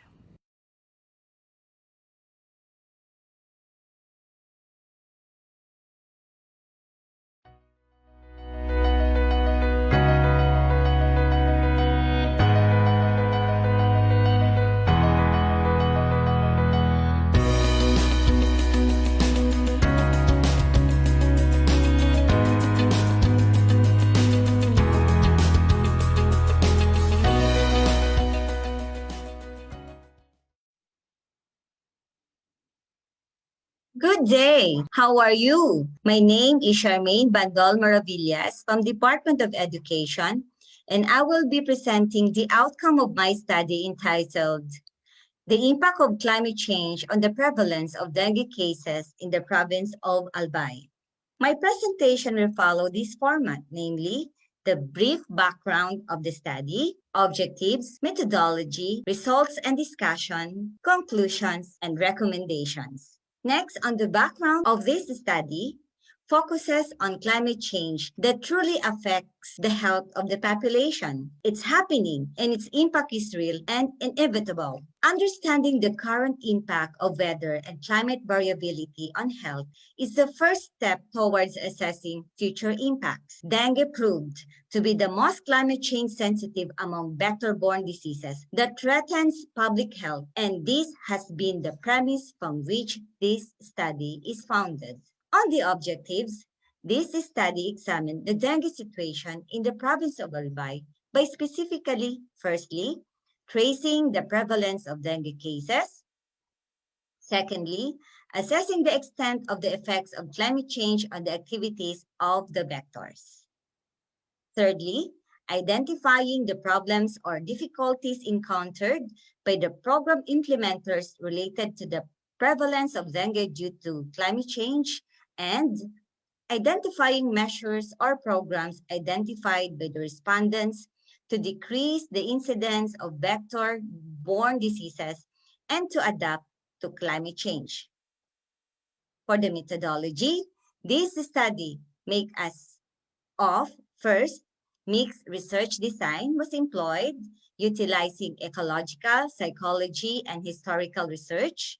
Moreover, data from available records, questionnaires, and focus group discussion were considered in this study involving 10 program implementers. In addition, quantitative data were analyzed using frequency counts and weighted mean. Meanwhile, on the results and discussion, you can see on the graph presented.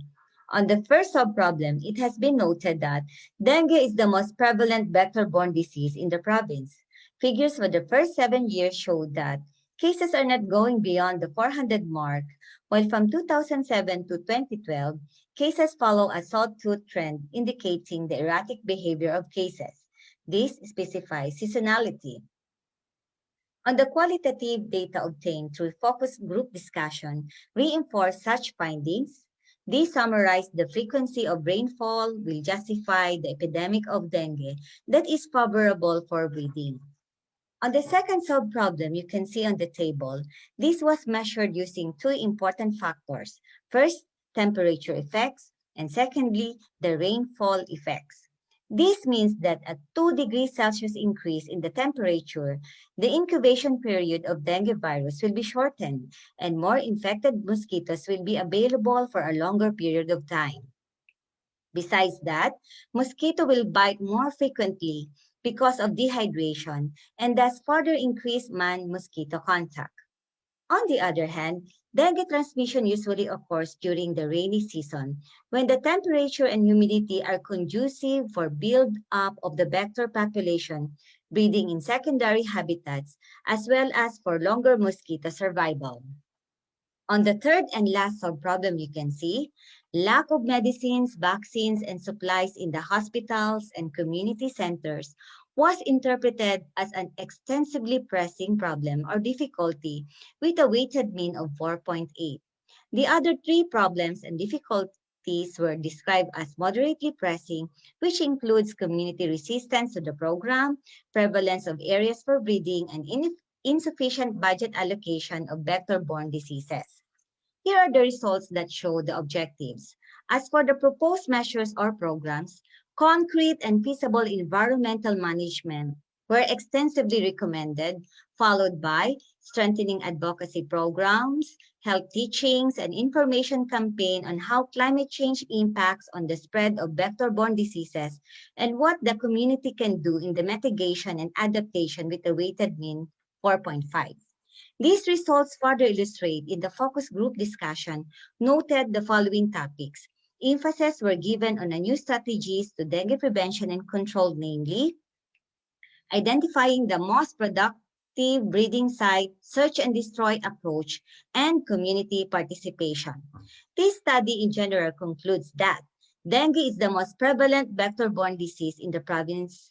It has a seasonal transmission attributable to the effects of temperatures and rainfall brought by climate change. Similarly, the effects of climate change on the prevalence of vector-borne diseases can be due to combined effects of temperature and rainfall events. The changes in seasonality of vector activity, increase in seasonality of pathogen transmission, and increased surface water, which provide breeding sites for big vectors and were all attributed to the increasing prevalence of vector-borne diseases. Hence, the respondents have varied identified problems and difficulties pertaining to their tasks and role on the prevention, monitoring, disease surveillance, and control of dengue dependent on their own perspective. Given the results conducted of this study revealed that there are wide-ranging measures that can be utilized appropriately in addressing the problems brought by climate change to the prevalence of the vector-borne diseases. With the following recommendations are made for the program implementers, conduct relevant studies pertaining to the effects of climate change on health. 2, strengthen advocacy programs and activities, compliance with the PIDSAR protocols and guidelines on the local level. 3, implement environmental management project with the adequate logistical support. And for the program recipients, activate maximum community participation in all levels of dengue prevention and control program implementation. At this point, I would like to thank Ms. Bambi Rañeses and Ma'am Norma Samantella.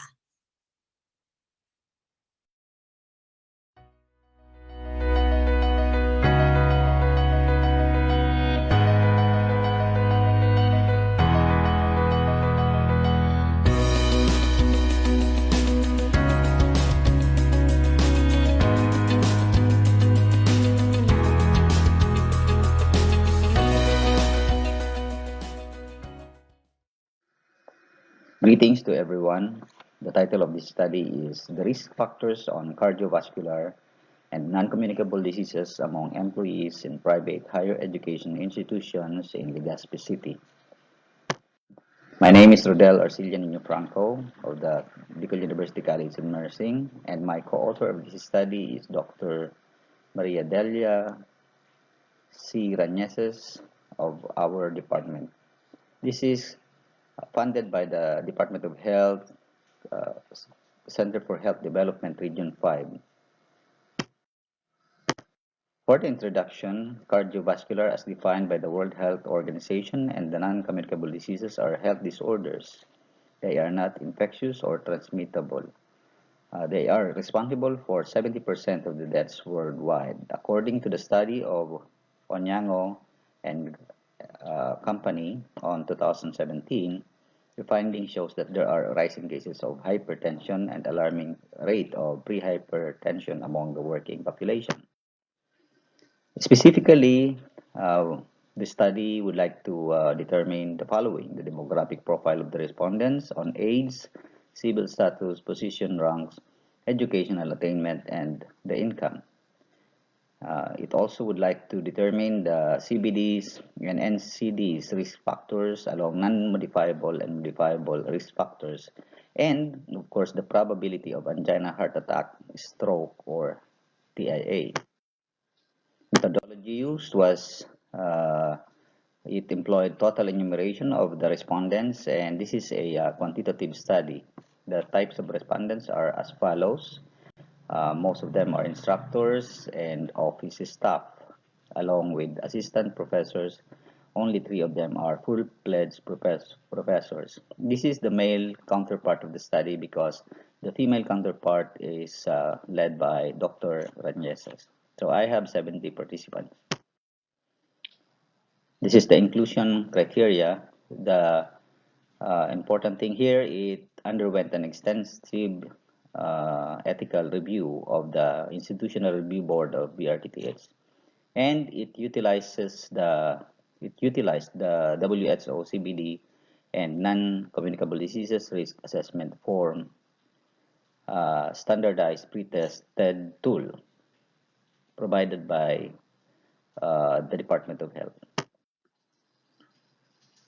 For the findings or the results of the study, the demographic profile varies from the ages. Uh, the number one is 25 to 35, the top in rank, and the second is 36 to 45. So most of the respondents are single and within the instructor position. They have a baccalaureate degree, but some of them also have master's degrees. And the monthly income varies from 21 to 30,000 towards 10 to 20,000.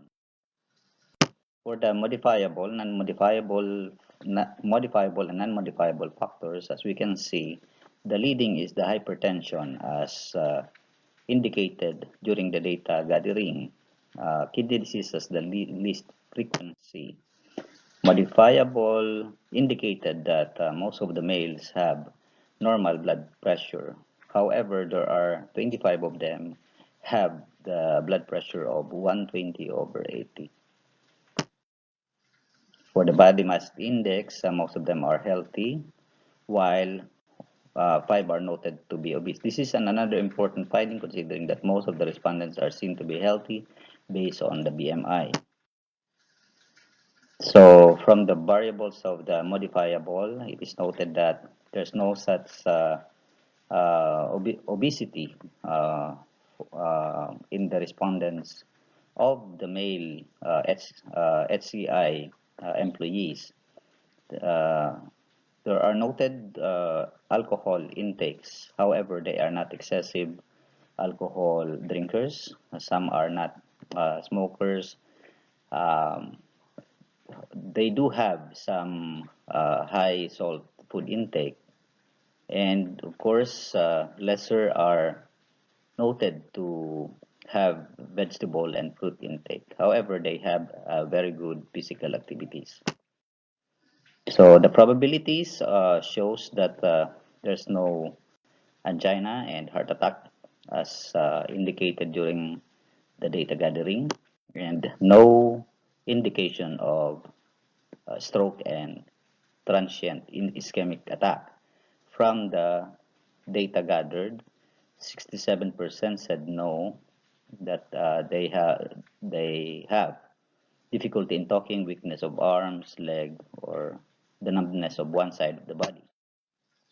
There's no indication of diabetes, no indication of extreme hunger, extreme thirst, and excessive passage of urine. So in conclusion, the private HCI employees have varying demographic profiles, and it is good that we found out, according to the WHO, based from the WHO risk assessment tool, that they do have low risk on having CBDs and NCDs, and low modified and non-modifiable risk factors, and the probability of experiencing angina, heart attack, stroke, and TIA among them are low. Recommendations: there are recommendations that the HCIs must prioritize also the employees in terms of health. We recommend that HCI employees may own a universal health card for annual and biannual checkup. Maybe 50% is sponsored by the HCI admin, and 50% may be shouldered by the employees. HCI may offer practical tools for monitoring and evaluating the health status of the employees, and they must be there must be suggestions of trainings for the lifestyle intervention of the HCI. And BUCN would like to offer for free extension activities like lecture series on maintaining healthy lifestyle.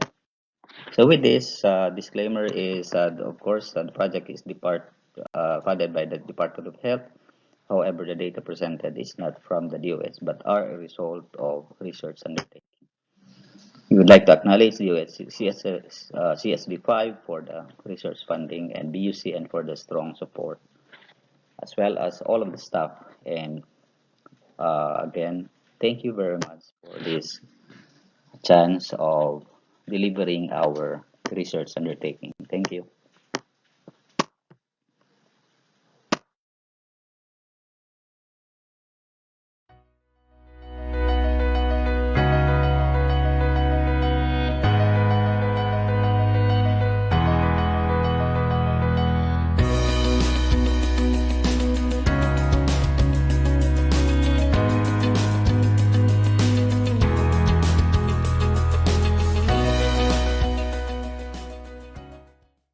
Good day. I am Maria Ardale D. Ragodon, a new faculty from Bicol University, Pulangi Campus, the main researcher for the study entitled Lived Experiences of Families with Children Diagnosed with Down Syndrome at Pulangi, Albay.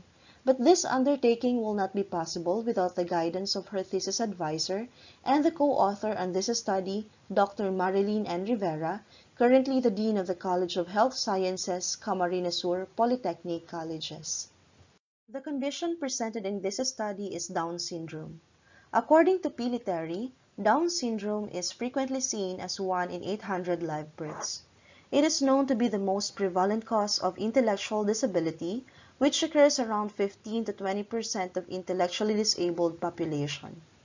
The condition leads to limitations in physical and developmental abilities, and for some parents who do not receive proper counseling, might experience feelings of hopelessness and might even choose to shun the child from society. Children with Down syndrome also have accompanying medical conditions, one of which is the acute lymphocytic leukemia, which occurs approximately 20 times more frequently than in the healthy population. This may require expensive treatment, which may exhaust the family's financial capabilities. In the municipality of Polangi, there are 17 listed cases on the time this research have been conducted.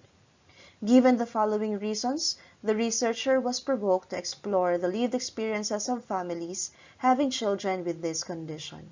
The study is guided by the following objectives: describing the case background, exploring the lived experiences, establishing the problems and issues encountered, and formulate a plan that can be recommended to help the family and the child cope with the condition. The research method used in this study is the qualitative research design, which focuses on the subjective information. Specifically, it utilized the phenomenological approach by Creswell, which involves the collection of information as it is expressed by people as they deal with a certain phenomenon. The researcher used the following data gathering tools: interview guide, which is an unstructured format; mechanical recording, which includes field notes and the use of a tape recorder; and document analysis, which includes the child's birth certificate, immunization cards, mother's prenatal records, and medical and laboratory records and school records were sought. Presented here is the demographic profile of the key informants. Highlighted are the family's monthly income, the age of the child with Down syndrome, age of the parents when child was born, wherein 3 out of the 4 mothers gave birth to the child at an age of 36 to 38 years old, and 3 out of 4 families also have a history of the condition. In describing the family's experiences, there are 3 main themes that emerged from the collected data. For the primary care providers' insights, there are 4 categories formulated, and it is observed that there are positive and negative insights in relation to the child's condition, and their experience as a whole. The first category is child. The key informants describe the child as a blessing, while others as a sacrifice. Second, the child's condition, stated as unforeseen and accepting God's gift. Third is describing their experience as a whole, wherein terms such as a puzzling experience and a test of character emerged. They are also influenced by their different beliefs, such as education as the only endowment and prayer as the only solution. For the family dealing with a child's condition, as it is explored, worries and fears were expressed all throughout the child's life, from the child's early, growing, and coming years. But they also stated feelings of contentment as the child grows and pertaining to the child's future. The key informants also verbalized encountering different challenges as they take care of their child with special needs. Lastly, the child as a family member is described as a center of family's attention and a source of strength and happiness. Looking through the formulated categories, it can be observed that key informants experience moments being hopeful and at times feelings of hopelessness. Therefore, it can be described as paradoxical as opposing feelings, emotions, and experiences are verbalized. From the results of the study, the researcher formulated a model of care named as the Family Empowerment Model, wherein the researcher proposed that a supportive counseling must be established beginning from the confirmation of the diagnosis, which means early detection and diagnosis to be provided, and assisting the families all throughout their experience. All of this to be worked hand in hand by the healthcare facilities, healthcare providers, and the Department of Health. For the Department of Education, the researcher proposed that additional special educator be added to be in service for children with special needs, specifically in the municipality of Polangi. For the local government unit, it is suggested that the local departments strengthen their support for the special population. And for future research, Areas such as conducting program satisfaction on offered services to persons with disabilities and research on existing SPED curriculum in the Bicol region are recommended by the researcher.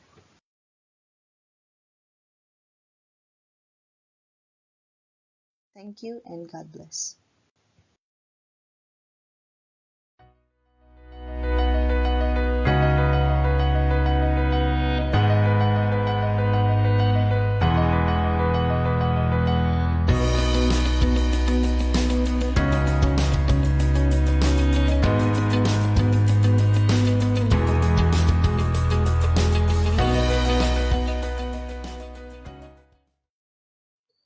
Good day to everyone. I'm Dr. Rodney Odison Biragindin from Lyceum Northwestern University, Dagupan City, Philippines. I'm here to present the findings of our study entitled Compassion Fatigue, Anxiety, and the Coping Strategies of Filipino Healthcare Frontliners amidst the COVID-19 pandemic. My co-authors in this study are Dr. Cynthia Lopez and Dr. Judith Manuel from Lyceum Northwestern University, Dr. Rachel Ann Tamundong Subido from Region 1 Medical Center, Dean Blaise Neve from Davao Doctors College, Dean Ramil Edward Carino from La Consolacion College of Daet, and Ms. Jeanette Rona Piragindin. The coronavirus disease 2019 or COVID-19 pandemic has become the world's most significant health crisis today. While the general population must stay at home and avoid social contact, healthcare professionals have to continue to perform their work in direct contact with the virus and continually exposed to it. Therefore, health professionals on the front line being exposed to COVID-19 are at high risk of developing poor mental health and may need psychological support or interventions to help them manage the situation. Even though previous studies showing the level of compassion fatigue in healthcare frontliners, the researchers were unable to encounter any studies involving Filipinos.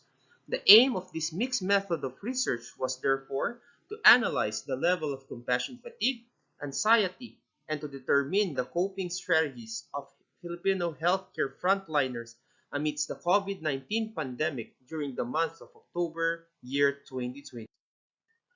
A mixed method of research, particularly the sequential explanatory design, was utilized. A total of 102 Filipino healthcare frontliners, which came from different parts of the Philippines, were the participants of this study. This was done through snowball sampling in the month of October 2020 through online survey using Google Forms. For the quantitative part of the study, the instruments used were the Professional Quality of Life, Compassion, Satisfaction, and Fatigue version 5 and the Generalized Anxiety Disorder 7 tool. For the qualitative part of the study, structured interviews were conducted using Google Meet until the point of data saturation was. For the quantitative part of the study, frequency distribution and its corresponding percent value and the chi-square test of independence were utilized. For the qualitative part of the study, the thematic analysis by Braun and Clark was used. To increase the reliability of the findings, triangulation, expert authentication, and bracketing. The figure shows the compassionate satisfaction of healthcare providers. Compassion satisfaction is defined as the positive outcome from working with challenging clients. In this study, 57% of the healthcare personnel have an average compassion satisfaction. This is attributed to the fact that Filipino healthcare personnel are passionate when it comes to the care of their patients. In this study, 62% of the healthcare personnel have an average burnout level. Healthcare personnel were still able to maintain an average burnout level, which means that their coping mechanisms are effective. In this study, 65% of the healthcare personnel have an average secondary stress level.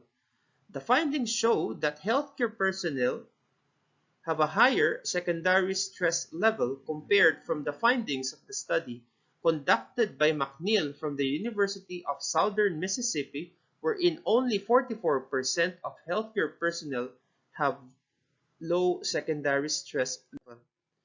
The findings show that only the healthcare frontliners' participation in the care of COVID-19 patients has a significant relationship with their compassion satisfaction level, which means the more involved a healthcare personnel is in the care of COVID-19 patients, the lower is his or her level of compassion satisfaction. The reason for this may include the fear of infection for themselves or their loved ones, as well as the increased demand for care and a possible shortage of basic personal protection resources. The findings show that only the healthcare frontliners' number of children has a significant relationship with their burnout level. In a study by Jackson, having children and time to care for their families can have an influence in the burnout level of healthcare personnel. As you can see also, all of the respondents' profile has no significant relationship with their level of secondary traumatic stress, even their level of participation in the care of COVID-19 patients. This figure shows that most of the healthcare frontliners have mild to minimal level of anxiety. As you can see, only the number of children that a healthcare frontliner has a significant relationship to their level of anxiety, as they fear that their children may also be infected with COVID-19. Here are the coping mechanisms of Filipino healthcare providers to handle compassion, fatigue, and anxiety. Pampering oneself, which includes the following something: eating my favorite foods, getting enough good quality sleep, watching television, visiting favorite places during day off. Another is self-reflection, which means praying to God, being inspired to and motivated by thinking of previously handled patients who recovered from their illnesses, reflection on why I chose this career, and thinking of positive thoughts. Another coping strategy is relaxation techniques, which include sitting back and relaxing, deep breathing exercises, and music therapy. Social support is another coping mechanism, which involves getting connected with friends, asking help from colleagues, and family support. The findings show that the healthcare providers have average compassion satisfaction level, burnout level, and secondary stress level. While when it comes to their anxiety level, most of them have minimal to mild anxiety. But despite of this, there has been an increase in the burnout level, secondary stress level, and anxiety level of the medical frontliners compared to the pre-pandemic or pre-COVID-19 years. Several coping mechanisms were also utilized by the medical frontliners to deal with stress and anxiety. It is recommended that this information will be utilized by the Department of Health and hospital administrators to create programs to increase the level of compassion satisfaction and decrease the burnout level, compassionate fatigue, and anxiety of healthcare personnel. Because when burnout level, compassionate fatigue, and anxiety are not properly addressed, this may lead to psychiatric disorders, which includes depression, anxiety, substance abuse, and suicidality among healthcare. So thank you. Again, I'm Dr. Rodney Odison P. Rahindin from Lyceum Northwestern University.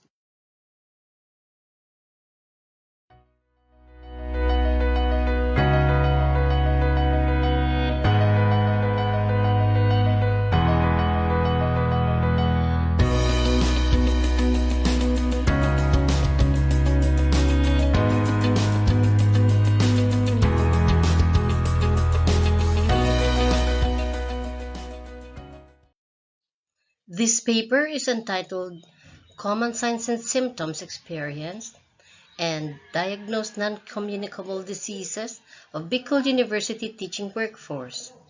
I am Dr. Maria Del Llaneses from Bicol University. For the introduction, signs and symptoms such as headache, backache, and muscle pains are oftentimes felt by professors, teachers, or instructors, or however they are referred to. This is especially because they are committed in performing well while doing their jobs. Some inadvertently take their health for granted. Some would suffer from ill health and experience signs and symptoms. Others would develop non-communicable diseases. Hence, this study explored the common signs and symptoms experienced by the BU teaching workforce while at work and at home, and the non-communicable diseases and other ailments they are diagnosed with. And finally, this determined preventive measures that may help promote healthy lifestyle. For the methodology, this is descriptive quantitative. It employed stratified random sampling of respondents qualified under the set criteria. It utilized a pre-validated semi-structured survey questionnaire.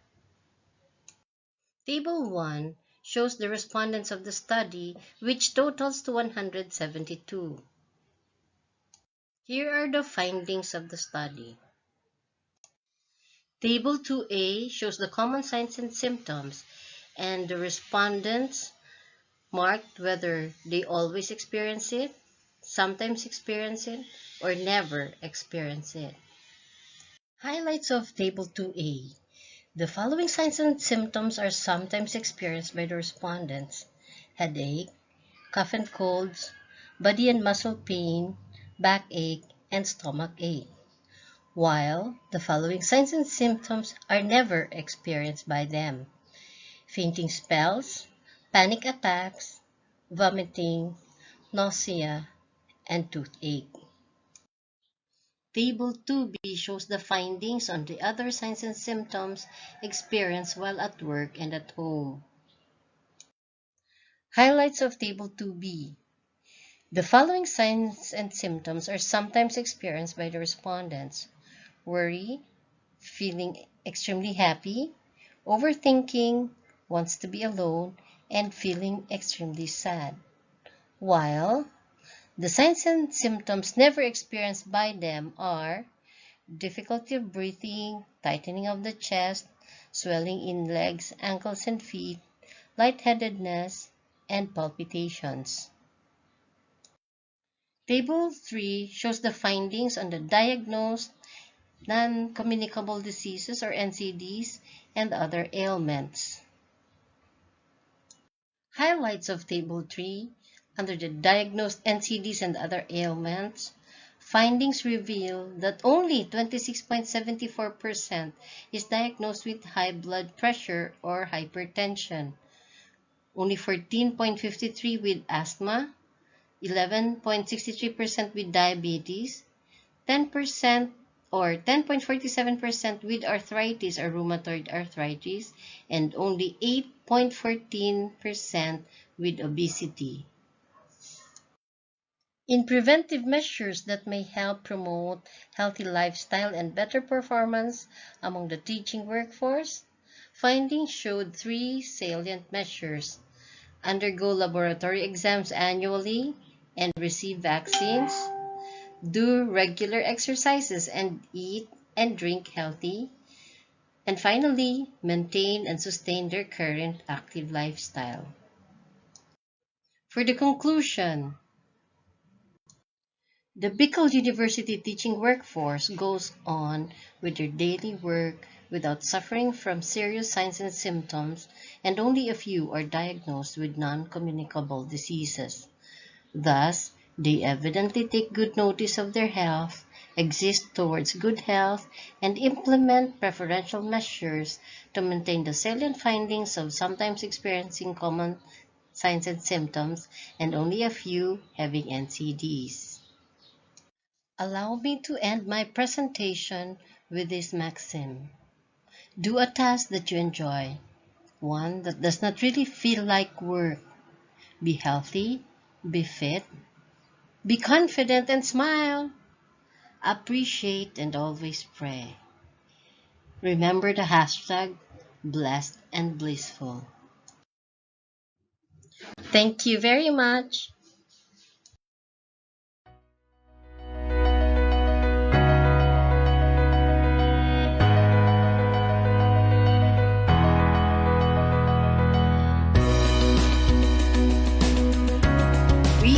on the last thematic area, emergency management response and disaster risk reduction.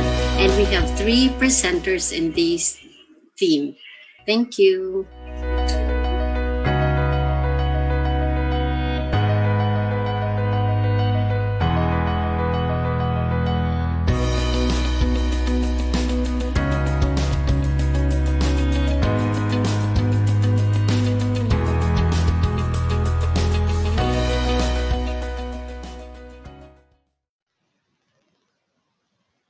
Good day, everyone.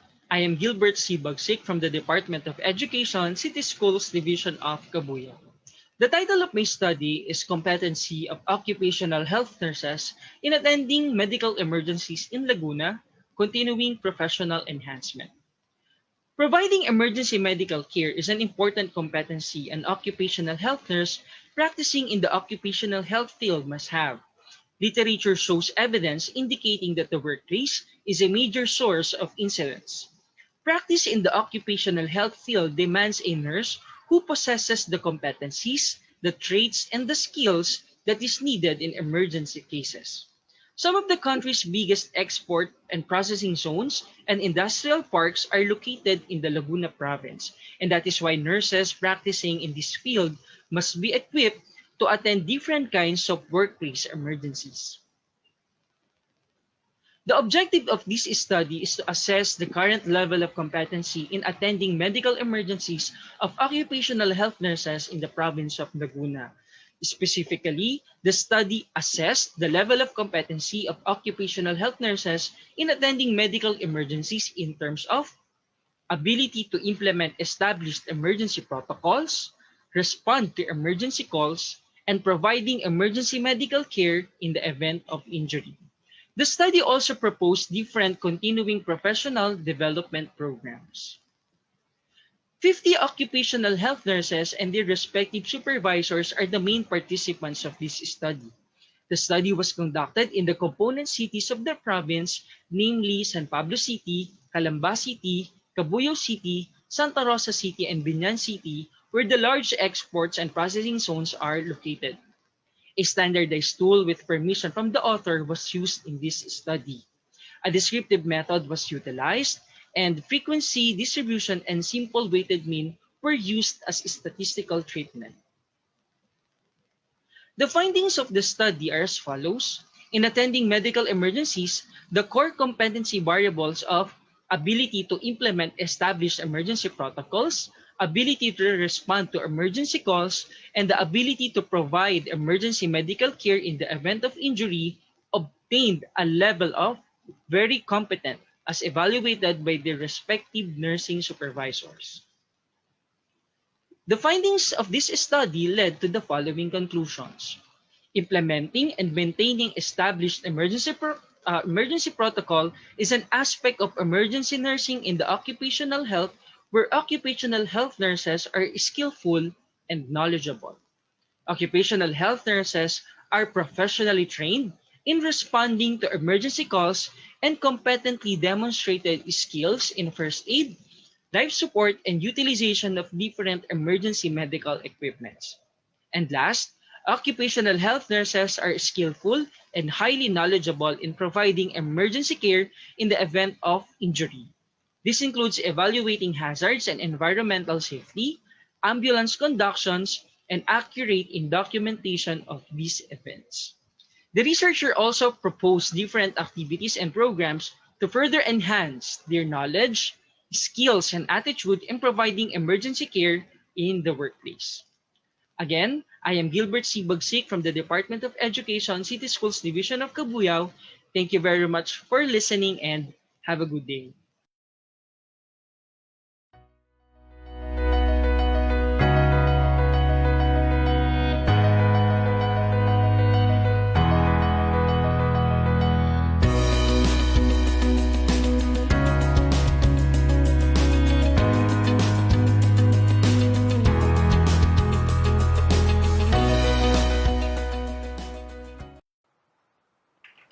Good day, everyone. I'm Dr. Jennifer T. Barameda, Supervising Administrative Officer of Bicol University Human Resource Management and Development Office.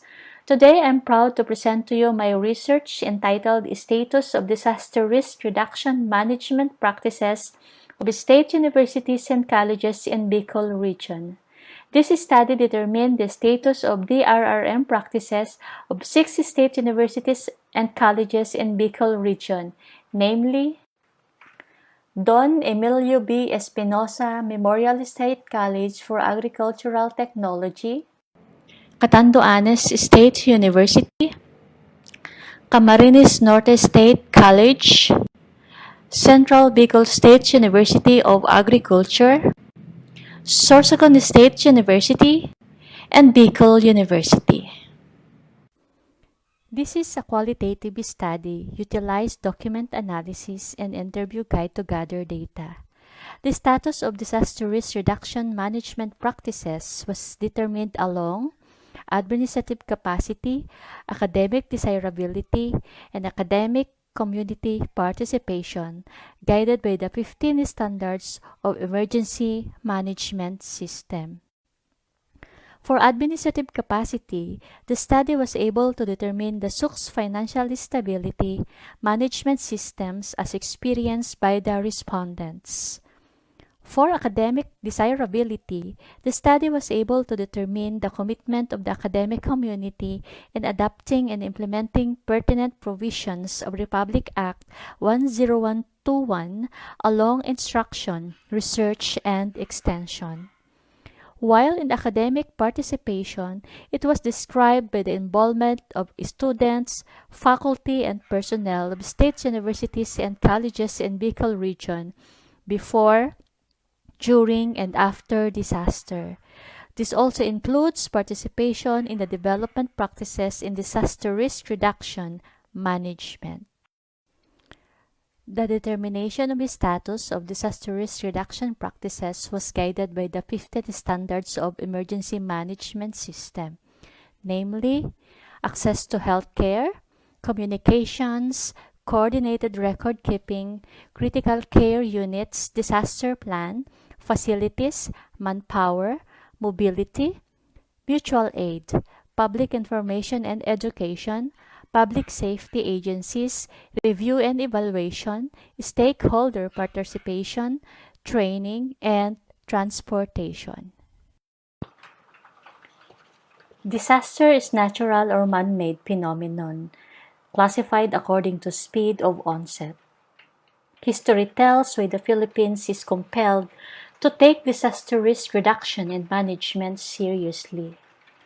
This study was conducted in 2014, wherein Philippines was hardly hit by 15 typhoons, namely Agaton, Basyang, Kaloy, Domeng, Esther, Florita, Glenda, Henry, Inday, Jose, Carding, Luis, Mario, and Ompong. Glenda, with international code Ramazon, was one of the only 2 Category 5 super typhoons recorded in the history, which caused severe devastation mostly in the region. This natural phenomena has inspired the researcher to study the status of disaster risk reduction management practices of state universities and colleges in Bicol Region. Based on the data gathered by the researcher from the respondents, point persons, and documentary analysis, the following are the findings of the research. Findings along administrative capacity are: disaster risk reduction management activities programs are done by sending faculty students to trainings conducted by partner agencies, undergoing research, complying with the annual simultaneous fire and earthquake drills.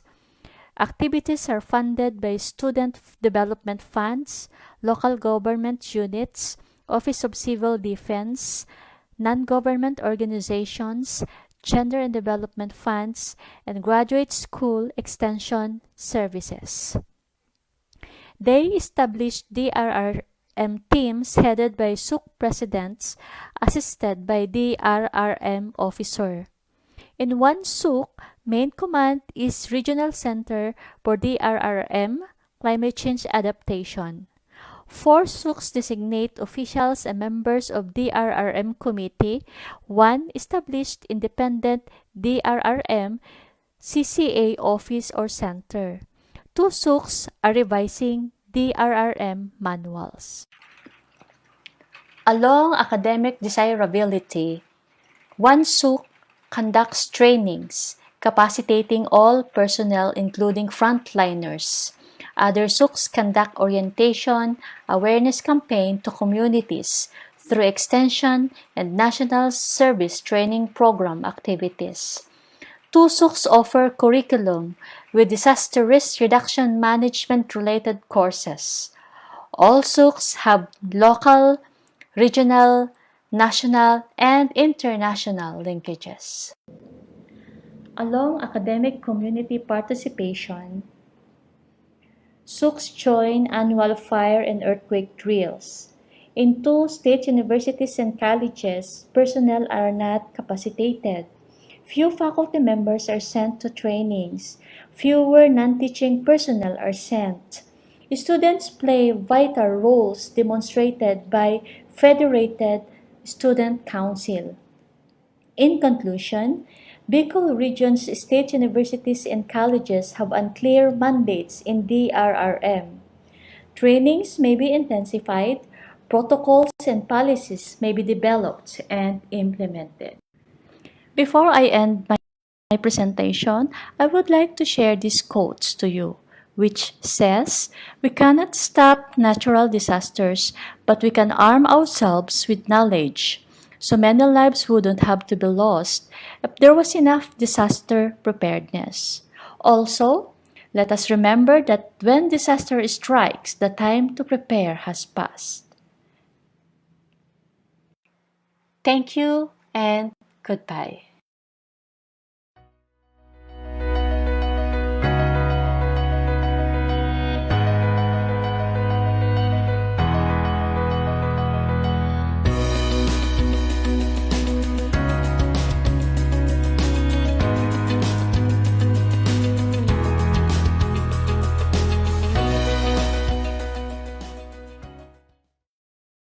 Good day, everyone. My name is Carlo, one of the researchers of the study, and today I will be discussing about our undergraduate thesis, Wound Healing Activity of Tubuli, Deres elliptica bent stem extract on male albino mice. We wanted to know if there is any rate of efficacy of such practice of using Tubuli stems for the repair of skin wounds or open wounds. The objectives of the study is, number one, to know the chemicals present. Number two is to determine how does the extract affect the wounds of the mice. And number three is to determine if it is effective against Staphylococcus aureus bacteria. For the materials and methods, we gathered the tubuli stems from Tiwi Albay, and different extraction processes were used. The extracts that were taken from the stems were sent to the Department of Science and Technology in Taguig City, and during the experimentation, 18 male albino mice were used. We applied the prepared ointments for 21 days. Then after 21 days, we got the skin specimen and we sent it for histology and was interpreted by Dr. Carlo Amir Tyson of Bicol Regional Training and Teaching Hospital. We also tested the extracts against the said bacteria. For the results and discussions, the stem extract contains traces of triterpenes, flavonoids, glycosides, and tannins, all of which are useful for the repair of wounds in the skin. For the gross wound healing results and discussions, here is the summary of the visible wound after each day of treatment. I think this is not very much clear in the presentation, but anyway, we will discuss it ahead. In the graph, we can see that treatment number 3 was the fastest among all the treatment groups. Treatment 3 was methanol extract. The longest time and the longest healing was actually treatment number 5, which is the untreated, or no ointment or any extract was used. For the antimicrobial screening, it showed no signs of activity against the said bacteria. But here we can see that T3 had a zone of inhibition of about 3 millimeter. This is after 24 hours. But we can say that this is not significant. For the histological examination, we now proceed. In viewing the following pictures, we have a legend. For treatment number 0, which is negative control, no ointment or extract was used. There is mild fibrosis and minimal collagen formation due to infiltration of adipose tissue. There was wound healing still due to natural causes. Presence of PMNL was found in the epithelium again for treatment number 0. We can say that there was mild inflammation or infection for some sort. For treatment number 1, crude extract, there was moderate fibrosis and collagen formation with full keratinization and epithelial repair. So you can see the line at letter B is consistent, which means there is a presence of wound healing. For treatment number 2, ethanol extract, mild fibrosis and minimal collagen formation. Here in T3, treatment number 3, methanol extract, moderate fibrosis and collagen formation with full keratinization and epithelial repair. For treatment number 4, mupirocin ointment, mild fibrosis and minimal collagen formation due to infiltration of adipose tissues with full repair. For the treatment number 5, or the untreated, poor fibrosis and collagen formation with notable migration of epithelial cells. As you can see, there is a cut in the line, which means there was no full wound healing. Conclusions and recommendations for the study is: number 1, the plant contains phytochemicals needed for wound healing. Number 2, all treatments showed more effectiveness in healing wounds than the commercialized ointment, with T3 or the methanol extract being the most significant. Number 3, although useful for healing, the plant is not recommended for antiseptic use, but other bacteria are recommended for further studies. Number 4, histological examination showed good healing inside the skin site. And these are the literature used during the presentation. Thank you very much.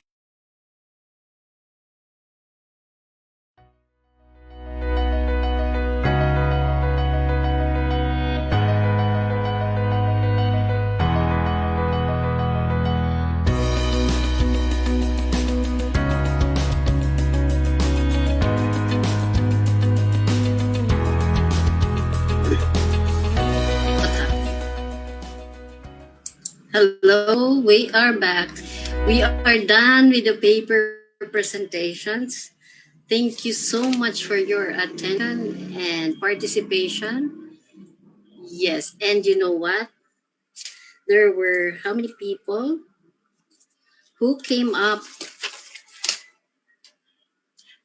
Wala lang. I'm just overwhelmed because uh, uh, I did not announce it earlier on, but there were a panel of evaluators who came up with best presenters.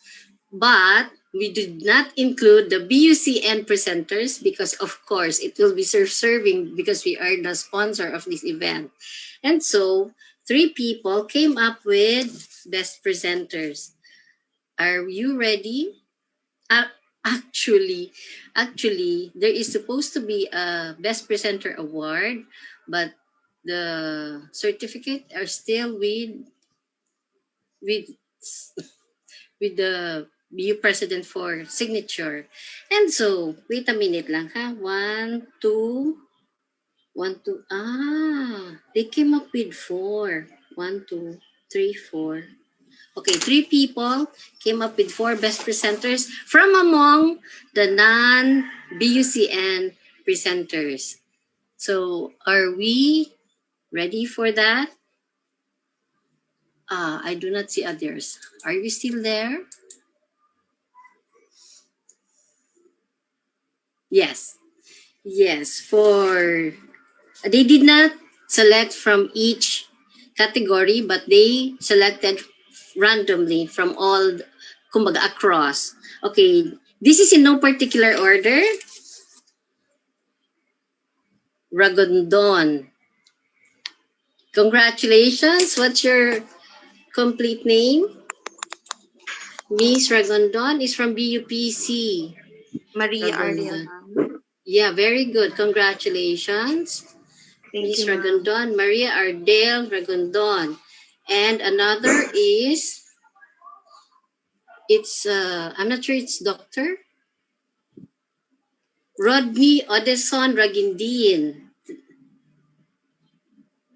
Congratulations. And are you still there, sir? And next is Gilbert Bagsik. Are you there, sir? And the last one, but I repeat this, no particular order. Jennifer Barameda. Okay, there you have it. Thank you to our panel of evaluators for coming up with your best presenters. And congratulations to all the presenters. I was told by some people to have this activity on an annual basis. I hope so. With your support, I'm sure everything will push through. Hoping for that. Okay, so are we ready? Sir Mel, are you there?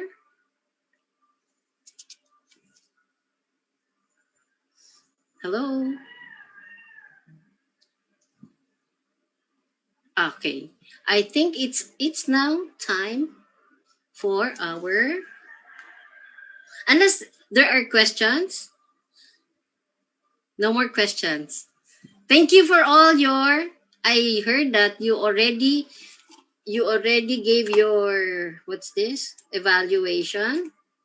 No, somebody told me that he got already 200 plus evaluation. Thank you for all the evaluation. And yes, it's sad to end something nice that we started. But of course, we may now call on the Associate Dean, Dr. Jean Annette Ibo, for the closing remarks. Ma'am?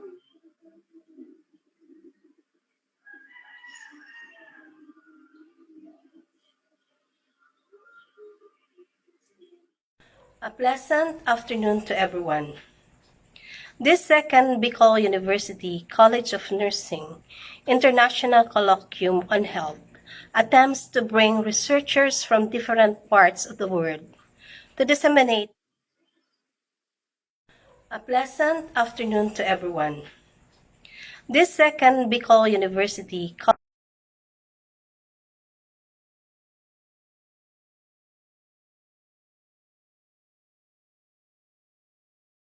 Kasi there is also, ano nga ang tawag doon? What is the term? Wait lang po, sorry.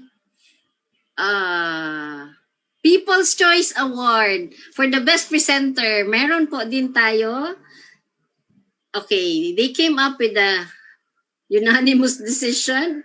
According to them, it's the animal-assisted therapy daw po.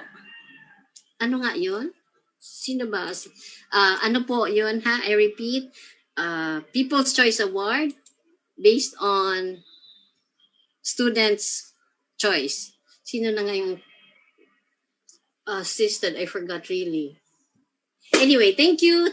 I will just check my list. Thank you so much. And as we were saying, here is Dr. Gina Natibo for the closing remarks. A pleasant afternoon to everyone. This second BUCN University College of Nursing International Colloquium on Health attempts to bring researchers from different parts of the world to disseminate valuable health research output. Highlighted with the engagement of the STEM speakers, it provides us understanding of the need to promote health through research, innovation, and mitigation of health, disaster, and emergency risks. Amidst the COVID-19 pandemic, research activities must continue. As we know, it is through research that we get new knowledge, have significant discoveries, develop new health intervention, just like the newest COVID vaccines. Indeed, research has impact to individual health and well-being. As we continue our life journey, be responsive to the call to accelerate and generate more knowledge, discoveries, and innovation. As we conclude, due recognition is hereby given to individuals who have helped and contributed to make this event significant. To Dr. Arnulfo Mascareñas for the inspiration, to Honorable Aldrin Darilag, to Dr. Car Balita, to Dr. Safari Waambalika for giving us new insights, to the participants and educators for active participation, to the researchers and presenters for sharing your research finding along education, nursing research, nursing practice and leadership, general health, gender and lifestyle, emerging diseases, and emergency management response. To BUCN University College of Nursing Dean, Dr. Maria Bernardita Palacio, faculty and staff for the unusual support. To the staff of BUCN University Office of the Vice President for Research Development, particularly the Publication Knowledge Management Division for helping in the organization. To Professor Jonathan Jaime Guerrero for evaluations of paper, Professor Elma Mirandilla for evaluation of presentation, Mr. Gilbert Bagsik for the registration, Mr. Rollins Derek Cruz for colloquium evaluation and certificate, for Dr. Benedicto Balilo for Book of Abstract. Special thanks to the men and women of BUCN University Extension Management Division, to Professor Rowena Soylo, Professor Kalayaan Triunfante, Mr. Mel Bulawan, and Ms. Charlene Maggs. To Dr. Maria Deliasi Ranueses for facilitating and organizing such event. And lastly, to God Almighty. Thank you once again for taking time out of busy schedule and prioritizing event like this. We are looking forward for future research involvement. Mabuhay!